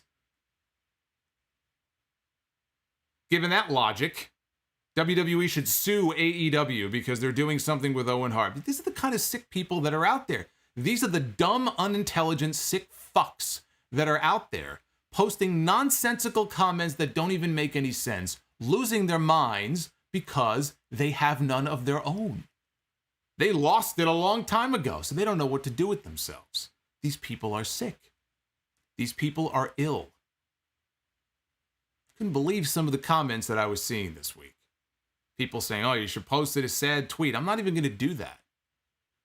I'm not going to give them any more recognition beyond talking about it here because they don't deserve it. But just some of the sick, ridiculous nonsense that I saw. And, you know, again, trying to twist it into something that it isn't. They just can't understand why. Why would, she not do this with WWE? Oh, I can't understand why. I mean, I can only imagine why. Like, this is only just a way to honor somebody who died in the ring at a very young age, working for a certain company at that time. He died in their ring, albeit an accident, but he died in their ring on their watch, and then turned around and sued the widow, which some people may not know. They sued Martha. And these people can't understand why she doesn't want to work in some capacity with WWE or allow WWE to do things with Owen Hart and put him in their game or make action figures or put him in the Hall of Fame or whatever. Boy, I can't understand why. Gee, I'm trying to scratch my head trying to figure out why this woman wouldn't want to work with Vince McMahon in some way again. I mean, do these people think before they speak? I don't get the impression they do. They just sort of vomit, and whatever comes out of their mouth, they just vomit it out. It's unbelievable. If you cannot understand why this family would not want anything to do with WWE after that, or you are in some way offended by them working with AEW as they are here in this capacity, you need serious psychological intervention. And I hope that you get the help that you need. Now, with that out of the way, I think I made my point very clear. If you are late to the stream, I just want to give one more quick plug here to the members-only Q&A that went up earlier this week, an hour long, answering your questions on video. And also, I want to give a quick plug to our good friends at WrestleRumble.com. They're doing an Extreme Rules Pick'em contest. Go to WrestleRumble.com. You can buy your entry. First place winner gets $1,000. $1,000 cash prize with $100 each to the second and third place winners. All you have to do is buy an entry, answer a series of prop questions to accumulate points. Questions about match outcomes, match length. What's going to happen in the first, what's going to happen first in the Roman Reigns Finn Balor match? Will one of the Usos enter the ring? Is there going to be a kendo stick? You bet your ass there's going to be a fucking kendo stick. Spoiler, there's going to be a kendo stick. I can tell you that. Maybe I should enter this contest. I don't think I'm eligible to enter this contest. Anyway, you can answer a ton of different questions, and that could be the question that wins you the $1,000. You never know. Sign up now, WrestleRumble.com. You got until Sunday before the pay-per-view. Do not wait until the last minute. And the winners will be announced the very next day. WrestleRumble.com does good work. Good people. So go support and try to win yourself some money. What's not to like, right? Who doesn't want to win some money? You have a better chance than you do going and buying a lottery ticket, I'll tell you that much. Or you got people in the chat now saying, well, shouldn't the second place winner get $500? You got to take that up with Wrestle Rumble. I don't make the rules. I just help promote. I don't make the rules. Wrestle Rumble is, they got to save some stuff for the other fun contests they have coming up. They can't all give it away here with this pick'em, Anyway, I did tell you guys I was going to read each and every single one of your messages, which is what we are going to do. Slipper, I love you, brother. Thank you, sir. Just saying what needs to be said. Some people, they don't think before they speak. And of all the things, again, to pitch a fit over and to get into some kind of Twitter tirade about with other people, you have a nice thing here that was announced this week, and there's always going to be some dipshits out there who try to turn it into something negative. I don't understand it. I really don't. These people are not real fans. They're really not. Just happy that Owen Hart is being honored in some way. To me, it doesn't matter. If Ring of Honor wanted to do a tournament, and they were working in concert with the family and some, money was going to the Owen Hart Foundation, and Ring of Honor was going to do some kind of Owen tournament, I would think, great, that's a really cool thing that they're doing. My first reaction would not be to be so tribalist to one company. You would think these people are drawing a paycheck from WWE, like they're on the down low. They're getting some kickbacks here. They're not paying you any money. They don't give a shit about you. I don't understand why you give a shit about them. They don't give a shit about you. It's like an abusive relationship here. This never-ending cycle of abuse. Anywho, let's get some music going here. And read your super chats. Got a whole bunch of them here. And I want to thank everybody for your support. Again, it is appreciated more than you know. You make it worthwhile for me to do what I do. And yes, we are going to be the booker a little bit later on here at the end of the stream. I'm hoping to pick a good match tonight. We'll do the WrestleMania main event. That's coming up a little bit later on. We still got a ways to go here. Here we go. All right. Naif Al-Safar, I know you're out there, brother. I know you're out there. Always showing love here, dropping $9.99. I love you, brother. I hope you're doing well. Flamethrower Fluff Salisbury, my kids called their friends and told them to watch because Omega against Danielson was so awesome. Well, that's cool. That's awesome. That they thought that highly of the match. It's been a while since I've texted or called somebody to tell them, hey, you better watch this match. I did text one friend of mine to make sure that he was already watching the show. Because he's the one I think I mentioned before, when Punk left and then Bryan had to retire from WWE, he stopped watching. Those were the two guys that actually got him back into it for the first time since the Attitude and Ruthless Aggression days. So when they left, he felt there was no reason for him to watch anymore. So when he found out that Punk and Danielson were coming back, he got very excited, and he was already watching the show tonight. He did not like the finish of that match, by the way. I had to explain to him the nuances of why it was done that way, because he didn't like that finish, but he did like the rest of the match. Level 20 Facto Tomb, thank you for the $5. Aside from the very piss poor coordination with parking, it has been fun so far at the stadium. So level 20 is at Arthur Ashe. Enjoying the show. Ojali Burgos dropping $20. Can't stay for the review. I refuse to support AEW and their horrible lack of diversity, but I wanted to support you. Hope you had fun. See you for the Extreme Rules review. P.S. NXT is quickly becoming my new favorite show. I will say that Rex Steiner, as I call him, he's going to be a big star. I've enjoyed watching him so far. I'm going to talk about this week's NXT on the show on Sunday. But O'Jolly, no fan of what he says is the, or they say is the lack of diversity on the show. Well, I mean, we do have Will Hobbs in the main event on Friday against CM Punk.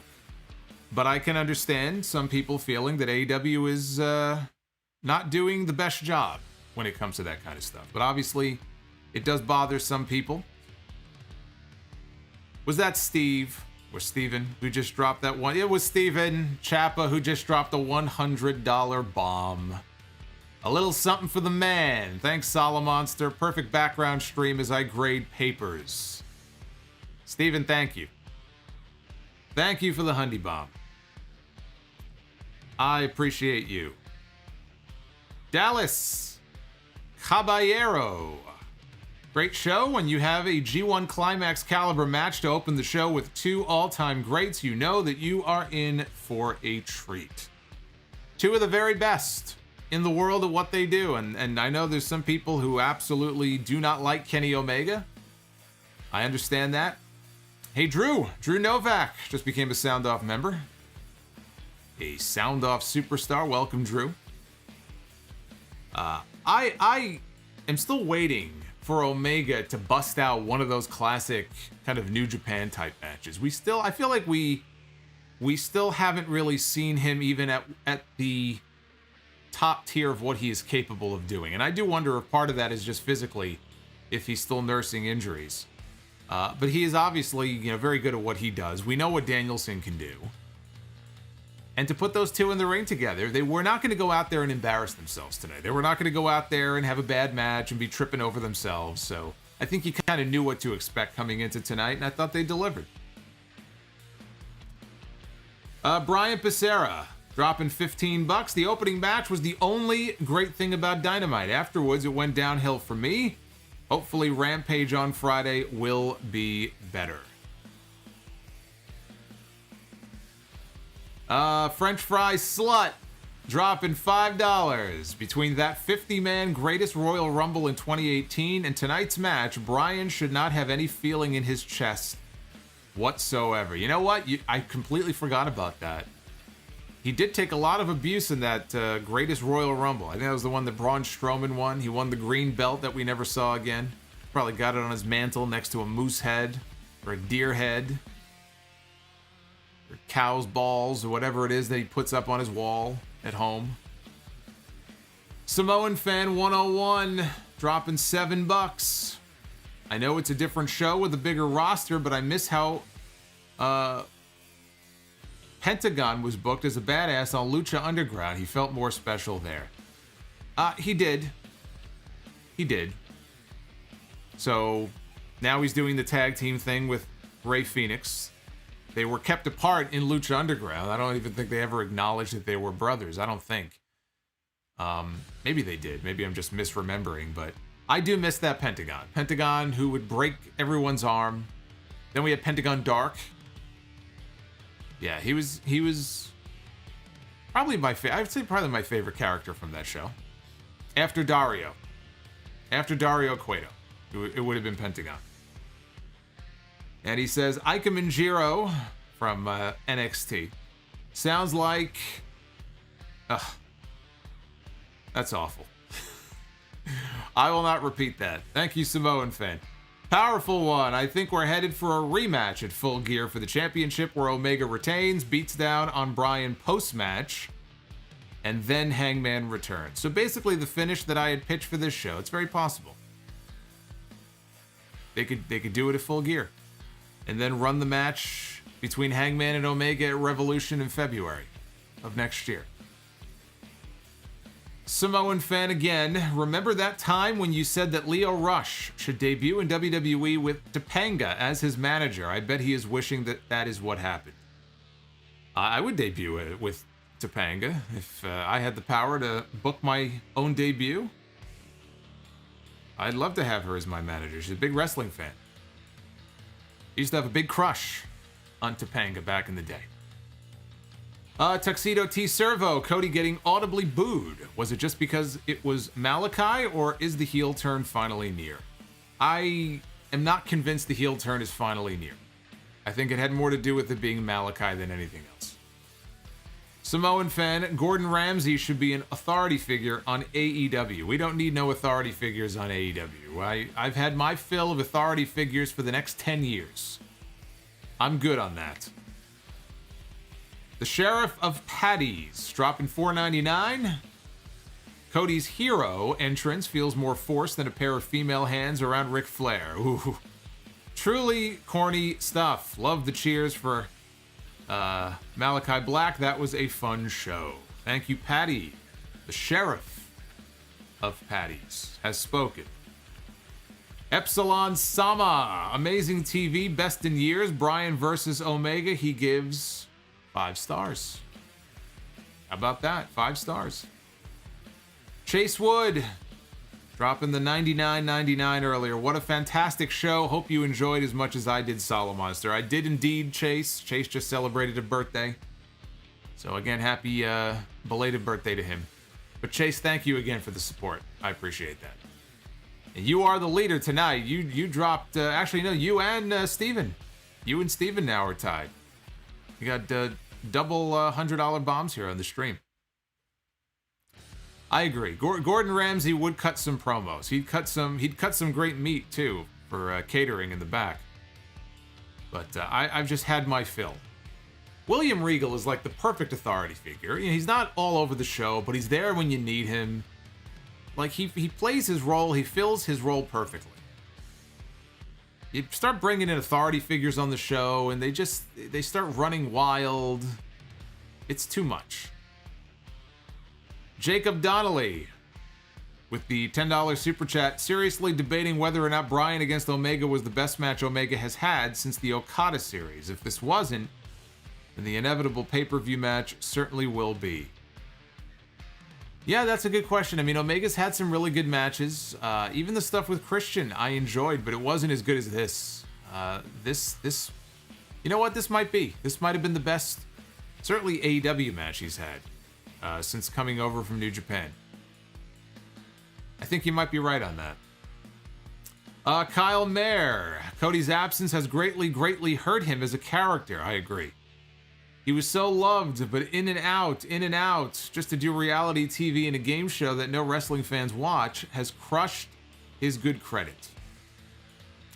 It hasn't helped him. And I think that's a big part of why. It's not even that he leaves and comes back. He's had no real good program to sink his teeth into. It's just these little programs with some people in the mid-card, and then he just kind of disappears again. And if anything, I think he should be booked as an even bigger name than he is. Some people think, oh, Cody, you know, he buries people and he just books himself. Has he really booked himself as like a top guy in recent months? 6 months? 8 months? Feels like he's been pretty phased down to me.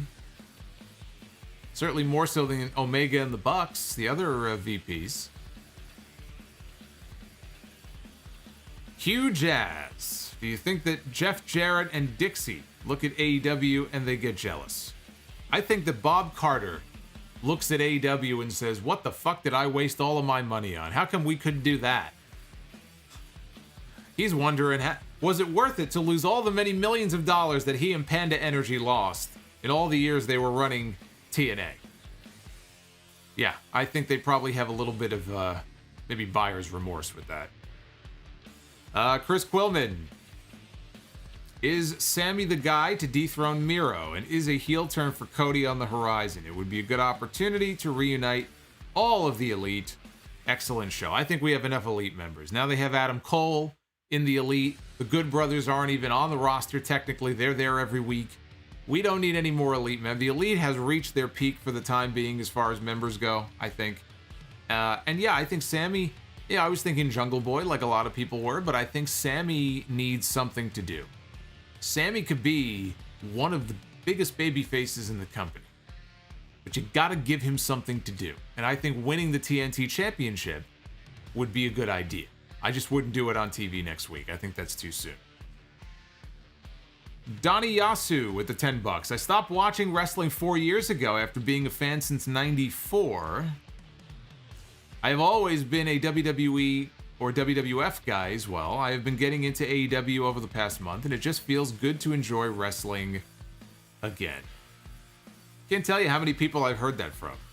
Fell out of wrestling, not a fan of what WWE is doing, and they've rediscovered their love for wrestling, and or maybe they don't like everything AEW is doing, but it has this Attitude Era feel. Attitude Era, like, you know, all of the edgy stuff, but just like they feel like wrestling is the in thing again all of a sudden. There's a certain buzz around AEW that won't be there forever. I'm curious to see how long they can ride this wave for before things start to settle a little bit. What happens then? That's what because right now they're front loading everything, right? They brought in Punk, they brought in Bryan, they brought in Cole. They're not done. Tony Khan has said they're not done with their acquisitions. Ruby Soho. All at the same time, bringing all these new faces in. At some point, there will be no more new faces, and you've got to just work with what you have. Can they sustain things if they don't have a new debut to promote? And they've already run a big stadium show at Arthur Ashe, and they've done this, and they've done that. When things start to settle down a little bit, can they maintain their momentum? Can they stay above 1 million viewers on TV every week? Can they grow that? Or does the audience regress? Can they at some point hit 1.5 million? Is tonight the night? Do you think tonight they hit a 1.5? Because I don't think they did. I'm not going to predict a number that high. I don't know. Even a show like tonight, which should do a number like that, I'm not convinced that they did. I want to see how they, not even how, but like where they settle when the momentum sort of dies down a little bit.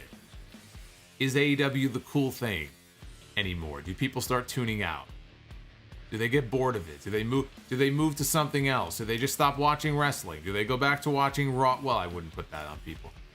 But you get the picture. Joseph Brooks, buy or sell on 2 dream matches that we saw that ended up turning into a nightmare. Goldberg against The Undertaker or AJ Styles against Nakamura. I wouldn't say AJ and Nakamura was a nightmare. Undertaker and Goldberg was a nightmare. And it was almost a nightmare for real for The Undertaker. It was almost curtains for The Undertaker. AJ and Nakamura, that WrestleMania match was disappointing. They did go on to have better matches together a few months later. Nightmare is not a word that I would use for it, though. That's a little strong. Disappointing, yeah, maybe, but I wouldn't call it a nightmare.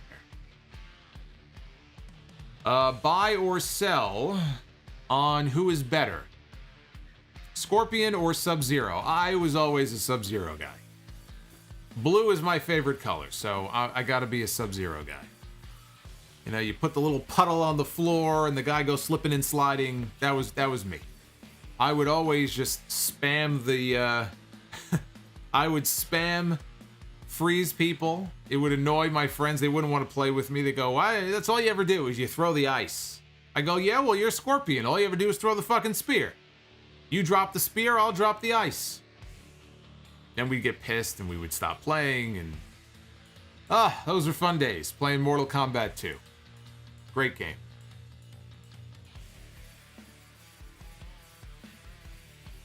Danny in the chat says that his prediction is they open with a 1.6 rating and they settle overall with a 1.3. I could see that. I could see a 1.6 quarter. I don't see a 1.6 overall number. If they do that, they should be doing cartwheels tomorrow in Jacksonville.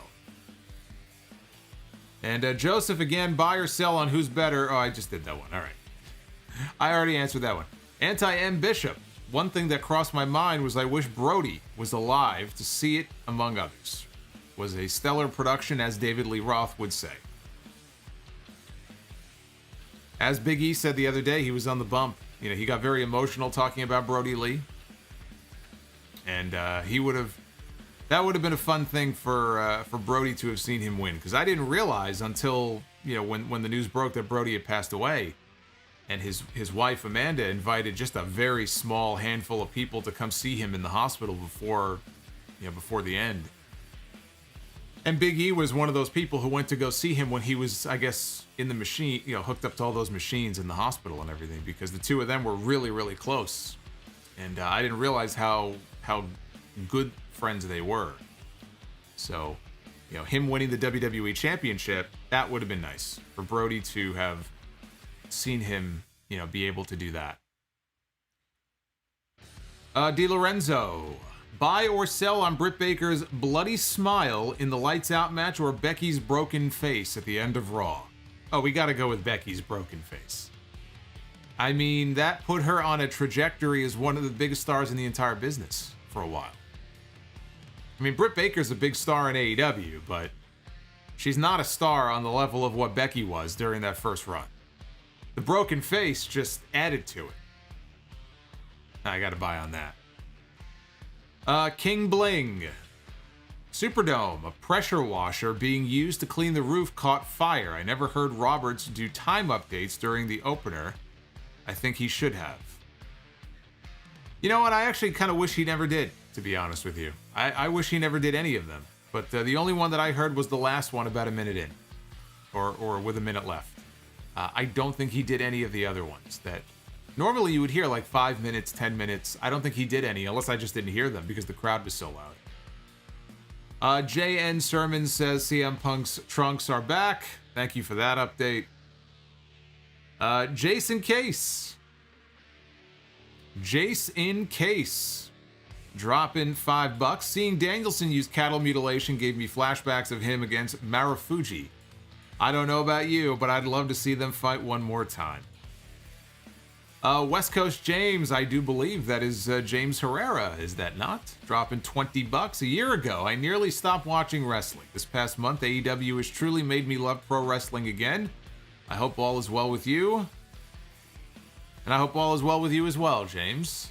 Again, I've been getting a lot of messages like that from people who have rediscovered their love because they just got bored of wrestling.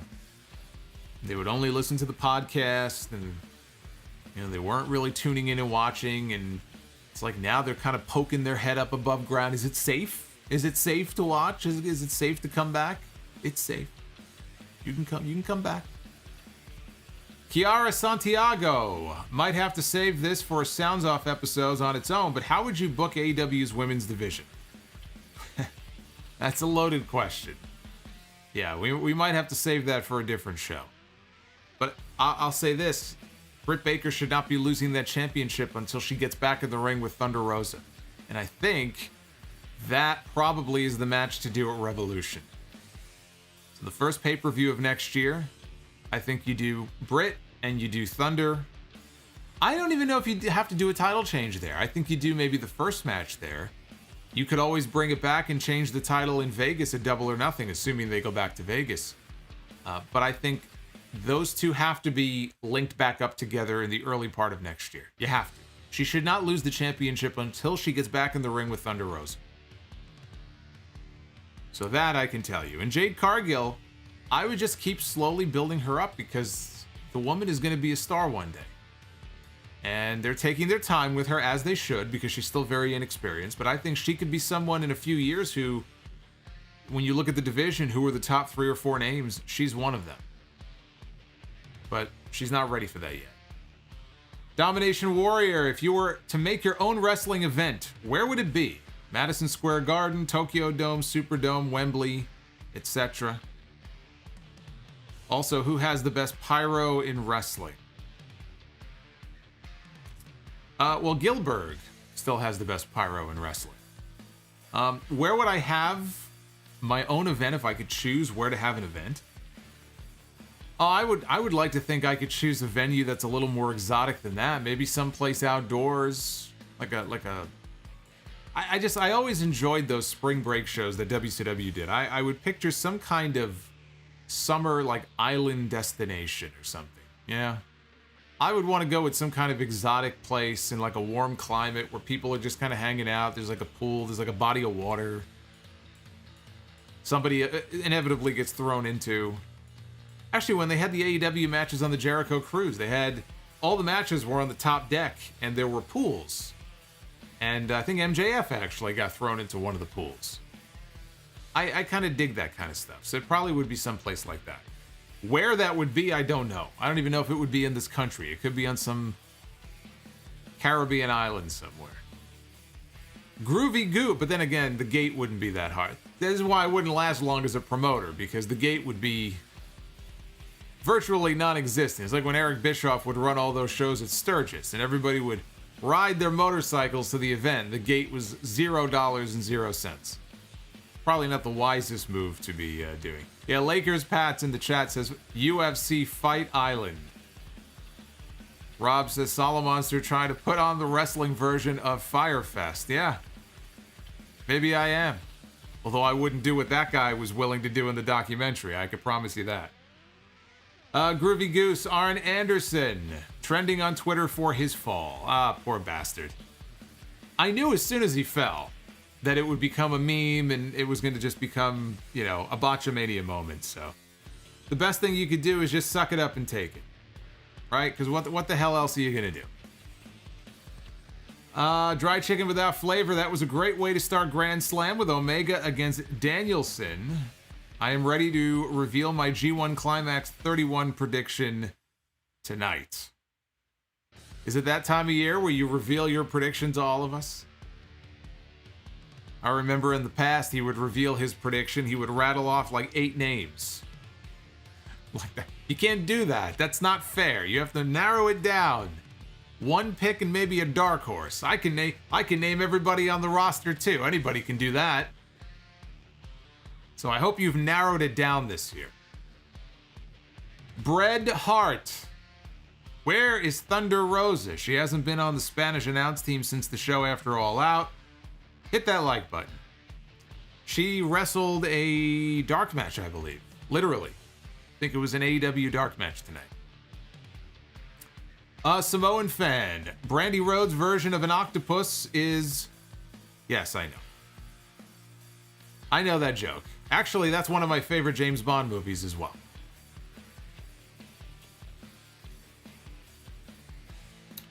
Powerful one. If they don't turn Cody heel after that, this will be the first time I've said, what the fuck are they doing regarding AEW? Well, again, I would take a wait-and-see approach, just because it could have been a New York thing. They go to, I don't know, let's say Cleveland in a few weeks. I don't think they're going to Cleveland. I'm just throwing it out there. And maybe he's cheered like a hero again. I would say if these reactions become the norm, then you have to turn him heel. If they're not, I might still consider turning him heel. But the bigger issue for him, it doesn't matter if he's a heel. It doesn't matter if he's a babyface. If he's going to constantly come back and leave, people are going to start to resent him for it. And they're not really going to be able to get into any of these feuds because he just doesn't stick around long enough for any of them to matter. Whether he's a heel or face, that won't make a difference. He's got to actually stick around for a while. Amari Johnson. If WWE starts to consistently produce quality TV and AEW maintains their momentum, do you think the overall wrestling audience will grow noticeably? I think the wrestling audience can grow. I don't think they're going to grow as much as people think.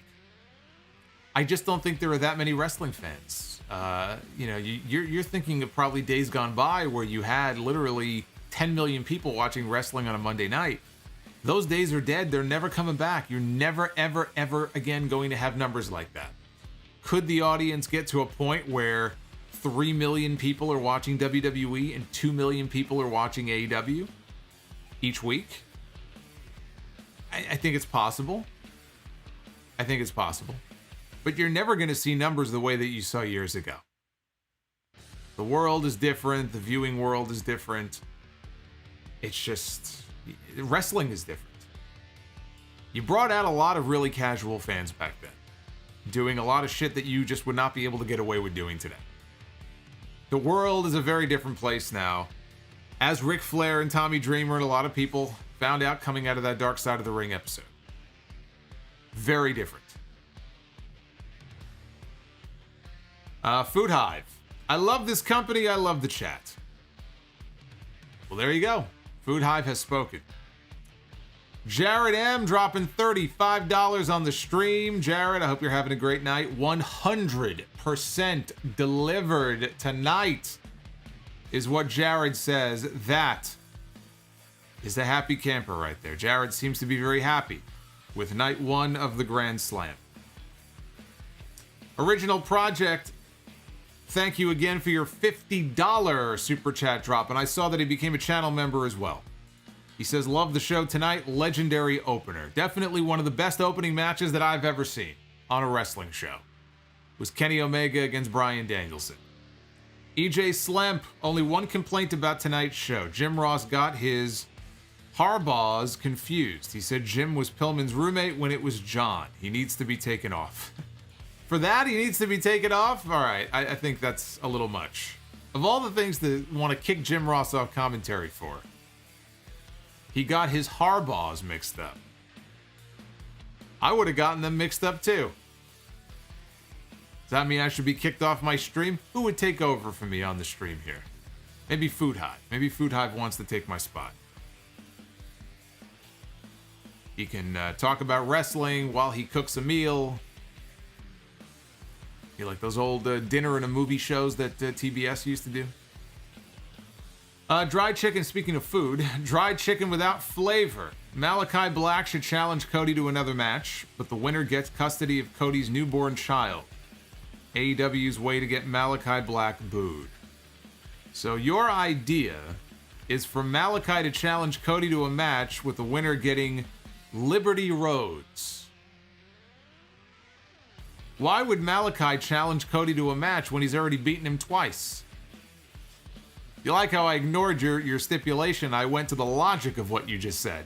Why would Malakai challenge Cody? He's already beaten him twice. If I'm Malakai Black, I have no business with this guy anymore. I've already beaten you. It's like MJF with Jericho. You're a loser. I've beaten you. We're done. I'm moving on.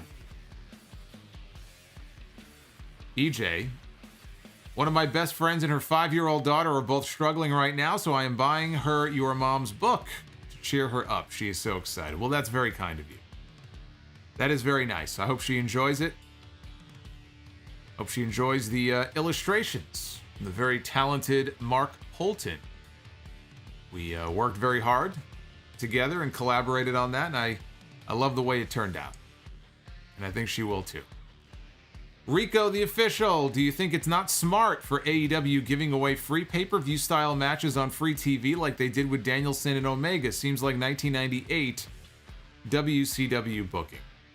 If they begin to make a habit out of it, then that would be an issue. The reason I didn't have an issue with this, and I talked about this on the show, because I knew all the WWE diehards would be tripping over themselves, coming after me for it. Well, you know, you're talking about the Bloodline, and you're talking about the New Day, and you would have that as the Survivor Series main event, which I would have. But you'll notice I didn't go on the podcast and really complain about the fact that we were getting that match on Monday. I didn't complain about Big E cashing in Money in the Bank. If WWE wants to blow through all of their big matches on TV, then let them. Because eventually they're going to get to a point where they have none left. AEW, there are so many different match combinations that they can do with all the new talent they've now brought in, working against each other, working against the existing AEW roster. You know, as exciting as it is, we could get Punk against Danielson at some point. We could also get Punk and Danielson teaming up against the Young Bucks, or teaming up against the Lucha Bros, or Jurassic Express. And we could get Punk against any number of people like we're getting now. Darby and Powerhouse Hobbs. Eventually Ricky Starks. Danielson. All the people that he could wrestle. Adam Cole. All the people that he can wrestle. AEW, with their roster at this moment, there are far more matches, appealing matches that they have right now that they can do that, I mean, that could take up their next 12 to 18 months with all the talent that they've brought in and all the names that are there for them to work with. WWE does not have that luxury. What other big matches are left for them to do? They did the match on Raw Monday night with the Bloodline and the New Day, which was not nearly as good as it would have been if it was on pay-per-view, because it went 13 minutes with kind of a bullshit finish.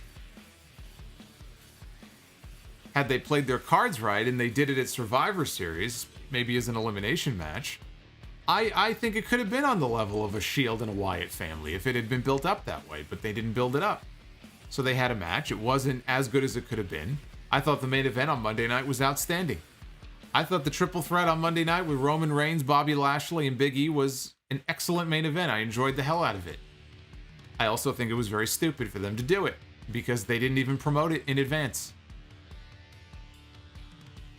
At least AEW had a big stadium show, right? 20,000 people. They had to give us a big main event. They promoted this weeks in advance. It would be like coming on the air tonight at Arthur Ashe and having Tony Khan walk out and say, oh, by the way, tonight we're going to give you Bryan Danielson against Kenny Omega. Even though we didn't say a word about it in advance, we're going to have that as our TV main event tonight. Enjoy. I would have been like, holy shit, that's going to be a great match, but what a fucking stupid decision, right? But they didn't do that. They promoted it in advance. The reason I also didn't have an issue with this is because when Punk came in and Danielson came in at the same time, it gave AEW a chance to go two opposite directions with them. Danielson wanted to go right after Kenny Omega, right? So he got his big match right out of the gate. CM Punk did not come in and go after Kenny Omega. He did not come in and go after the Elite. He came in, he had a match with Darby. Now he's going to have a match with Hobbs. Then he's going to have a match with somebody else in the mid-card. With Punk, they're playing it slow and taking their time. So they're already doing that with him. Danielson, they could then afford to go a different way. You want to get the Omega match out of the way first? Go ahead. Do it. I mapped out the next 2 to 3 years of champions in AEW when I did my members-only Q&A the other day. I didn't name Bryan Danielson on my list of champions. He's not on there. Punk is on there, but not Danielson. I don't even think he needs to be the champion. So they're getting it out of the way now. It is not the same thing as what WWE is doing. But I actually did not complain about them giving those matches away. If that's what they want to do, let them do it. They're going to run out, and then they're not going to have any big matches left to do. And then they're going to have no choice but to start building people up so they can create new matches. Because when you get past Roman Reigns and you get past Brock Lesnar and maybe Bobby Lashley, there is nobody. There is no other dream match that WWE can do unless they bring in Dwayne Johnson, and we don't know if he's going to come in. So it is not the same thing. That's why I didn't have an issue with them doing Danielson and Omega here on this show. People don't want to hear that, though. People don't want to hear that. Again, the tribalism, it blinds them. It blinds their good senses. They don't listen. They just see, oh, wait a minute. Oh, WWE's doing this, so how hypocritical of you not to criticize that. It's this whole tribalist thing where they're playing for their team. It's like a team sport. There really is no getting through to these people. They're going to be upset no matter what you say, no matter what you do. They don't listen. They don't pay attention because they're not that bright. And it's unfortunate, but, trying to talk sense into people like that is a waste of time. But I was very clear in why I felt the way that I did. So whether or not they choose to listen is a totally different story. But boy, they're getting awfully salty. You should see some of the messages that I've gotten and the people I've had to block over the last couple of weeks. And boy, it's so much fun. I was never one to just block, the first people that came with the dumb comments. I would respond. I've stopped doing that. You'll notice I don't even respond to people anymore. When they come with their dumb takes, you just mute them, you block them, you just, they don't exist anymore. Because there's no getting through to people like that. You can't have a normal debate or discourse with people like that. They cannot be reasoned with because they're not dealing from a rational point of view. So you block them and move on. I have seen some of the dumbest wrestling takes all year in the last, month and a half. People seem to be getting dumber. Thank God I'm here to do what I do. To explain things in a rational way. So things don't get overrun by people like this. We need more voices like this.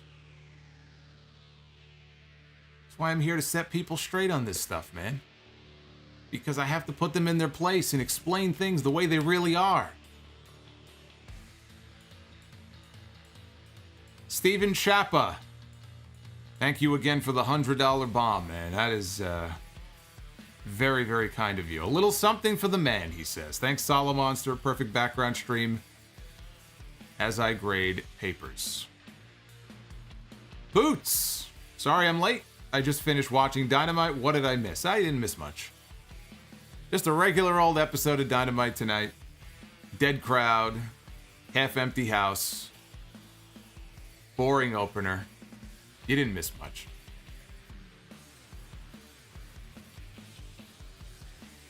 Jake, dropping $5. With St. Louis getting screwed out of Full Gear, and our 2020 Dynamite being relegated to a Rampage show, will AEW give St. Louis Revolution as a make-good? I don't know if it'll be Revolution. I think you'll get a make-good at some point. I think they probably feel bad about it. Again, they moved the pay-per-view in November because they were running the same night as the Canelo-Alvarez fight and a UFC pay-per-view at Madison Square Garden. So to run opposite one of those shows would probably be a bad idea. To run opposite both of them is death. So they had no choice but to move their show. So that's going to be a very interesting week. I will not be on YouTube for Rampage that week because I will be calling the action at the House of Glory show, because House of Glory is coming back, Born Again, in Queens on Friday night, November 12th. That's the night before Full Gear. So I will be on commentary that night, and I will not be on commentary here. And then the next night is the AEW pay-per-view. King Bling.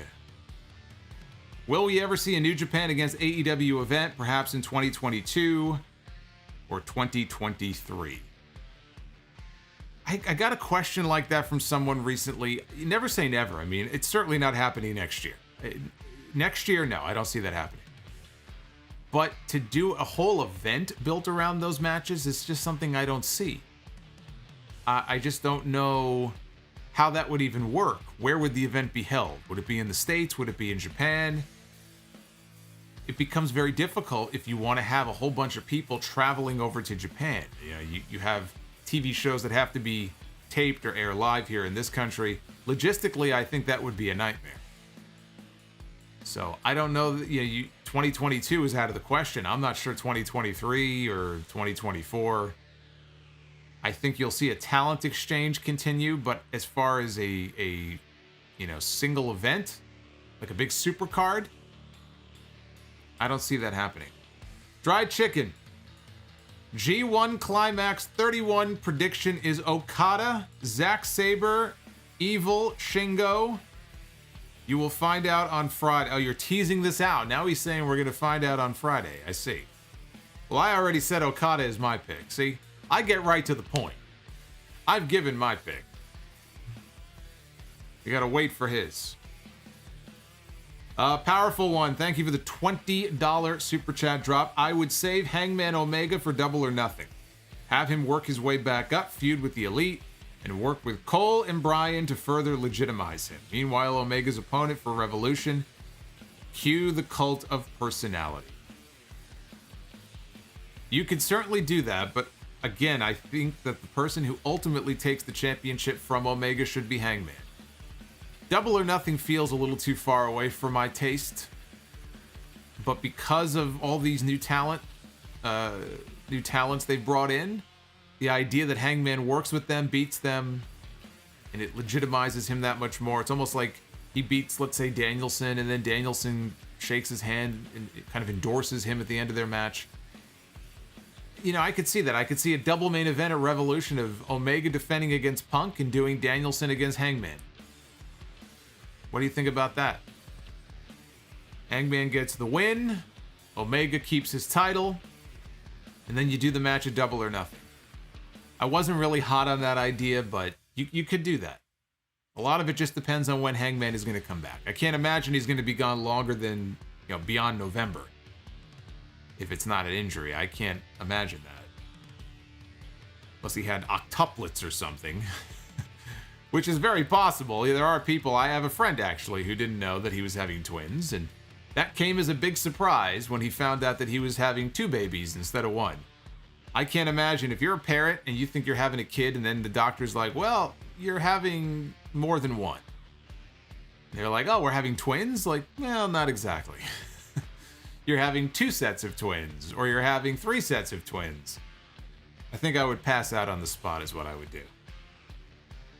I'd have to start streaming a lot more. I'd have to start streaming for Raw, SmackDown, NXT, a lot of other non-wrestling TV shows. Try to pay for all this. Dr. Do, dropping $2. Who would be on your Mount Rushmore of jobbers? Well, Iron Mike Sharp has got to be on there. He's the loudest jobber I've ever seen in my life. Every punch, every movement was a yell. Ah! Iron Mike. So Iron Mike would be on there. Gilbert would be on there as well. Beyond that, I'd have to think. As far as jobbers go. Barry Horowitz. Barry Horowitz would be on there. EJ Slamp, Lake Tahoe, or any other lake could be a cool wrestling venue. You could have people come and watch by boat. Like at the Giants and Pirates games. There you go. See, now you're thinking more my style. King Bling, who, if anyone, is lost in the shuffle in AEW? Well, we know who Melissa Santos thinks is lost in the shuffle. Brian Cage. I mean, there are a lot of people right now who are not getting as much television time. You can name a whole bunch of people. But not everybody can be focused on at the same time. You know, they're trying each week. That's why on Dynamite, it feels like they go boom, boom, boom, boom, boom, rapid fire from one segment to the next. They're trying to fit as many people as they can on the show. I'm not even sure you have to do that. I think you need to just slow it down a little bit sometimes. And then from week to week, you can rotate names out. You know, you don't have to have the same names on the show every single week. Ace of Masta. Holy crap, best Dynamite up to this point. King Bling, smart or not, AEW runs a Super Bowl commercial. Why not? I mean, Tony Khan, he's got the money for it. It would be the widest audience possible for them to advertise. They would have to have a big show like, you know, Revolution coming up. I would certainly entertain the idea of it. You know, he spends money to buy the rights to certain pieces of theme music for some of the wrestlers, so buying one Super Bowl ad, if you're going to use it to promote either a big pay-per-view like Revolution, or if you want to... Look, you got to remember, in January, AEW is moving off of TNT. They are moving to TBS. Now, it's all under the Warner family. They're not going very far, but they're switching networks. If I were Tony Khan, I would consider buying the Super Bowl ad and promoting the fact that my shows are moving to TBS. Rampage and Dynamite are moving to TBS. The best wrestling on the planet, blah, blah, blah. 30-second ad, probably cost $5 million, but when you're a billionaire, you got to kind of weigh it and say, well, it might actually be worth it. So I think to promote the new network that they're going to be moving to, it might make a lot of sense to actually put that out there. Powerful one. WWE is reaching the point where they're as reliant on Roman as they were on John Cena from 2007 to 2010. If Roman goes down for an extended period of time, they're screwed. Oh, if Roman goes down with an injury or, you know, God forbid, leukemia comes back or something, they're fucked. They are fucked. You take Roman Reigns with Heyman and that whole story and everything off of SmackDown, you know, you might still call SmackDown the A show compared to Raw, but it ain't going to be an A show by much. There ain't going to be no A show anymore. Roman on Raw Monday night, he just was at a level above everybody else. He felt like a much bigger star than anybody else on that entire show. This is his company now. And if he goes down for any reason with any kind of issue, they're in a lot of trouble. Which goes to what I was talking about before. The different combinations of big matches and dream matches that they can pull right now is pretty short. Which is why I wouldn't be burning through too many more of them on TV. Somebody in the chat wanted to know if I saw the Conor McGregor first pitch the other day. I did. One of the worst first pitches I've ever seen. Even the mascot was like, what the fuck? But he was also wearing this, like, skin-tight suit. He looked like he could barely move.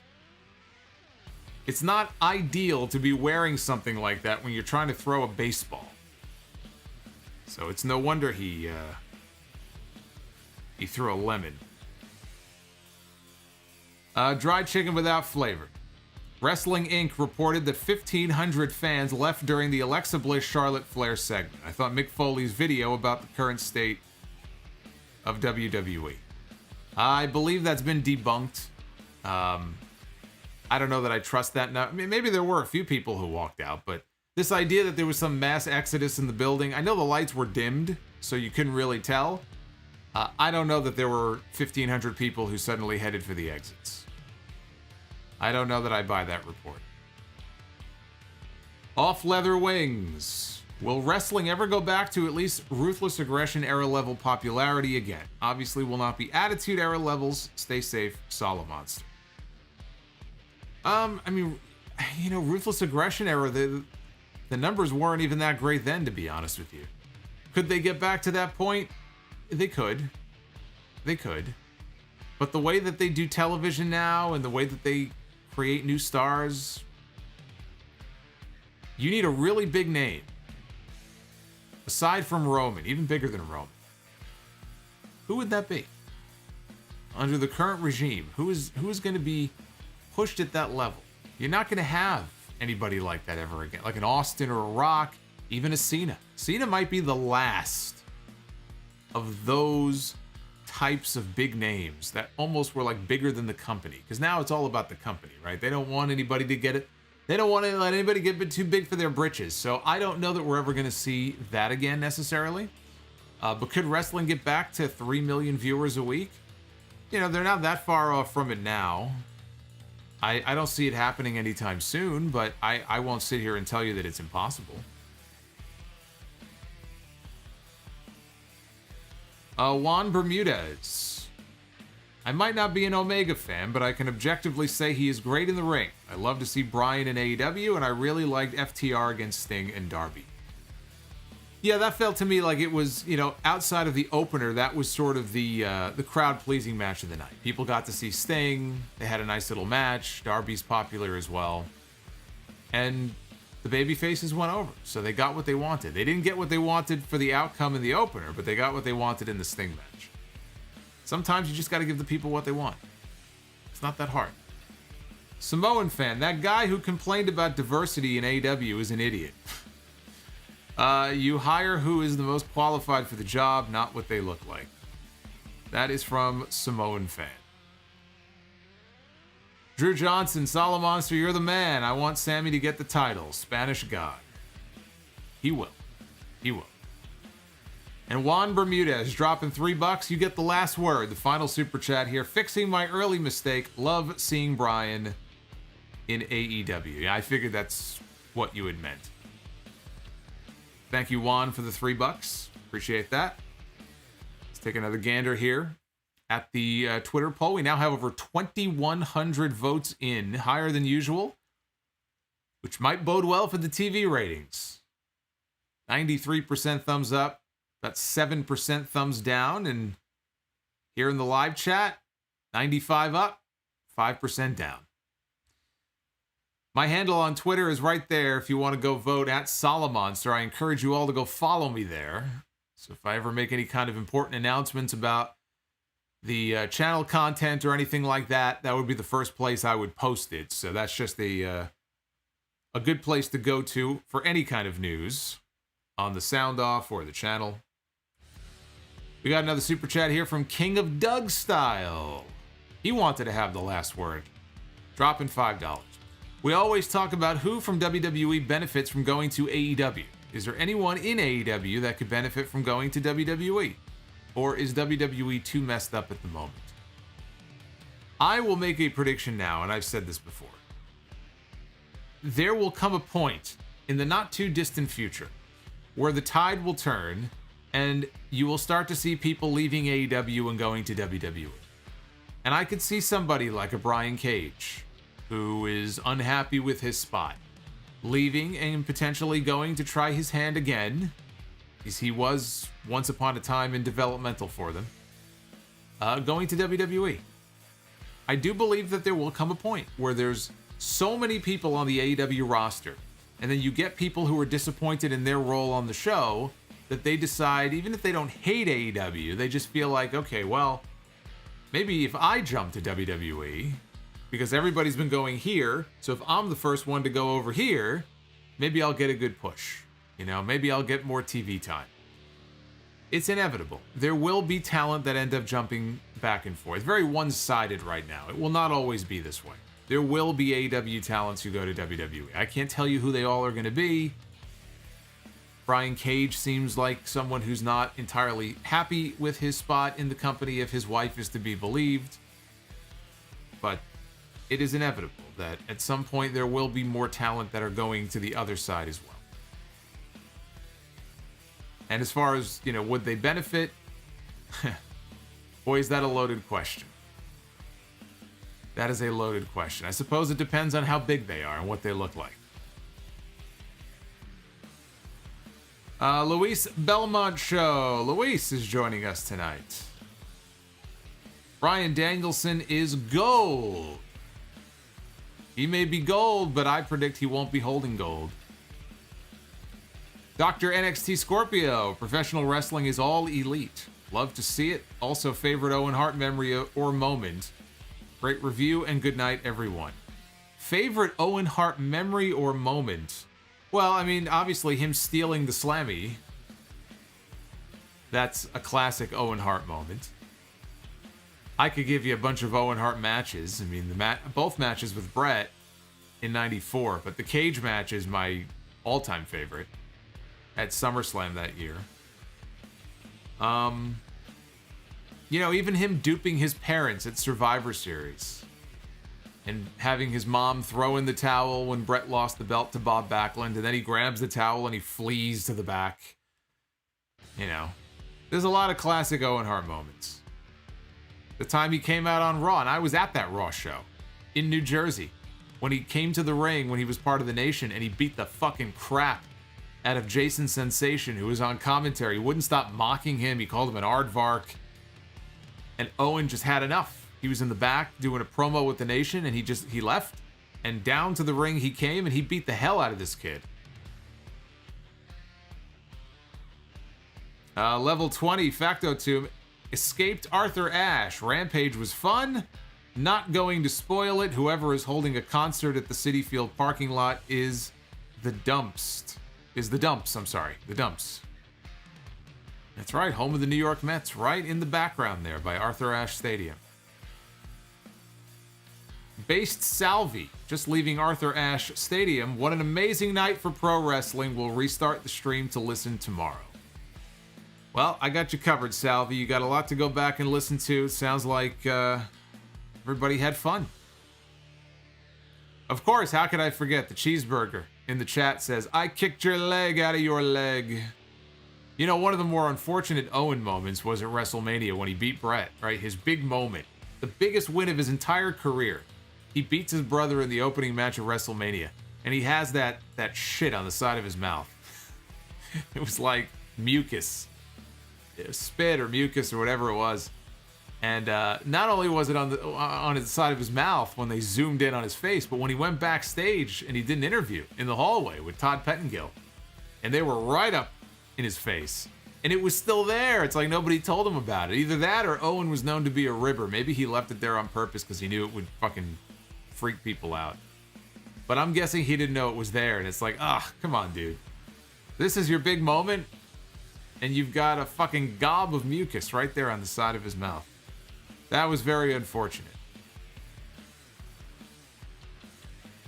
Dr. NXT Scorpio, favorite Owen Hart match, not with Bret Hart, he says. Well, he had a whole bunch of them. He had great matches with Shawn Michaels. He had great matches with the Bulldog. I think of their European title tournament final from Germany when Bulldog became the first European champion. Owen Hart and the 1-2-3 Kid had probably the greatest 3-minute match you'll ever see at the King of the Ring in '94. It was not very long, but from what I remember of it, it was an excellent little match. I'm trying to think if there's any other ones that stand out to me, like TV matches that he had. I'm sure there were a whole bunch. But those are the ones that jump out at me. First, you know, the sad part, even he and Steve Austin at SummerSlam that year, they were having a great fucking match before he dropped Austin on his head, and it just completely ruined the whole thing. But up to that point, I thought that they were having an excellent match. Let me turn this music off here. Dry chicken without flavor. Wait a minute. Ghetto is telling me the Dragon and Everything is Evil will be in the finals, and House of Terror will rise at the G1 Climax. Still going on about the G1 Climax, are you?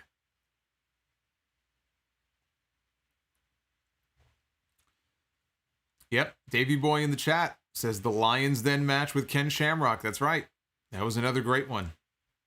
I enjoyed those Lions Den matches. They tried something different. They were going for an octagon type feel. I thought it worked well. I always enjoyed that. So we always do something here at the end of these streams. We do a little thing called Be the Booker. For those who don't know, we use this random match generator from our good friend Zinfamous, at Zinfamous HD on Twitter. And we do a randomize here on this GIF. And the two names that it lands on is the WrestleMania main event. I shall play the role of Booker tonight. I have had mixed success doing this. I am hoping that the power of Arthur Ashe in tonight's big show here in New York is going to lift me to one of the better matches that I have booked. This is how WWE books a lot of their matches, by the way.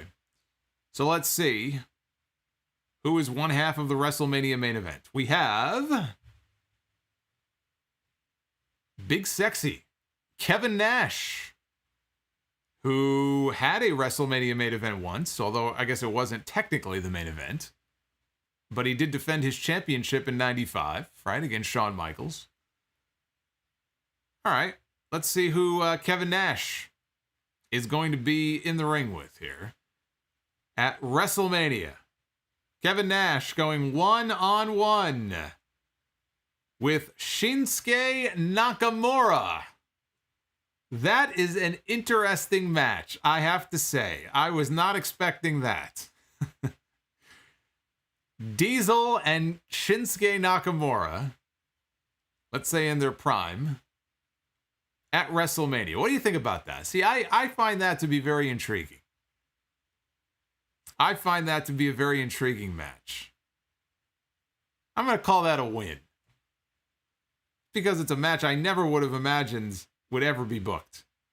And I just did. So there you go. There's your WrestleMania main event. Nakamura and Kevin Nash. We should book this out and figure out how this match is going to go down. What would we see in such a match? I find this very fascinating here. How would this match go? Would it end with a jackknife powerbomb? Would it end with a running knee? What do you think? Would there be an injury? Would there be a leg injury during this match? Would this be a boring match? Would Nakamura work the leg? I don't know. Fascinating. That's definitely not the match I was expecting.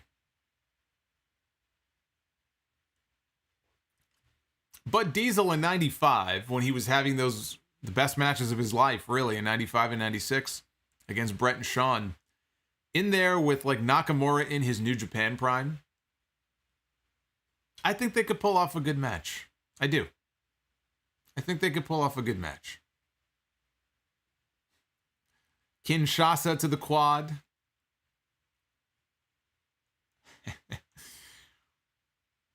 Or would it be like Diesel and Backlund in Madison Square Garden? The bell rings, 8 seconds, jackknife, boom, 1, 2, 3. That's probably what Vince McMahon would do.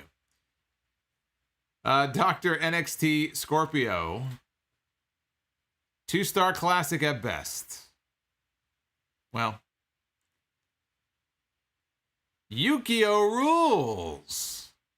Look at this.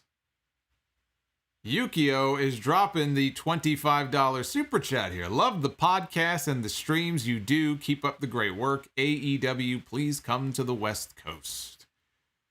Yeah, I think the pandemic kind of stalled out whatever their plans were as far as going to the UK, maybe doing a California loop.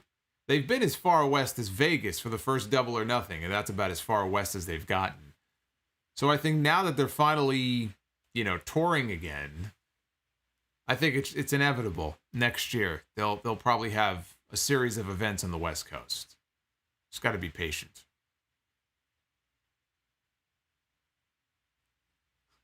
Big boot, jackknife, 1, 2, 3. That's pretty much what I'm expecting to.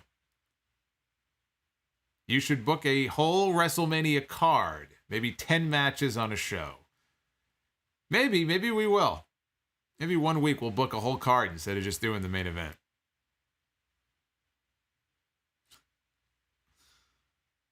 Minoru Suzuki runs in and chokes out Kevin Nash.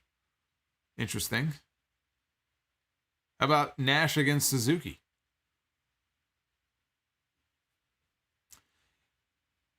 Yeah, Owen Hart against Edge from Breakdown in Your House. That was, what was that, September of 98? I think that show was up in Canada, actually.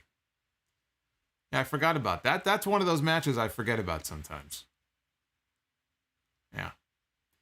In any event, Yukio, thank you for the $25, man. I appreciate that. You got it in just at the buzzer, because we're wrapping up here. You got it in right under the bell, so I want to thank you for that. And I want to thank everybody else for tuning in tonight.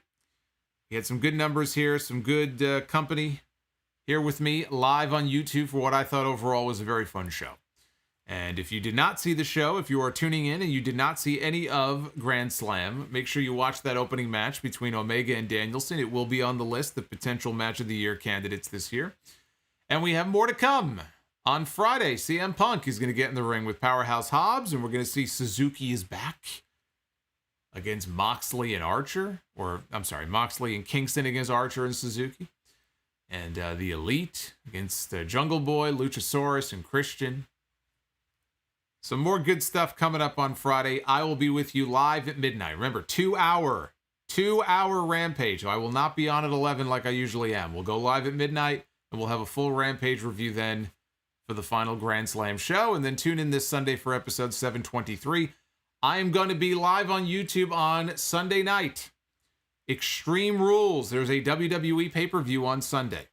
So I will, if I don't go live for predictions tomorrow night, which I don't know if I am or not, I'll have those predictions on the podcast this weekend, but I will be live when Extreme Rules is over. So come on back here. We have a lot of streaming to do this weekend, and even if you're not a WWE fan, come anyway.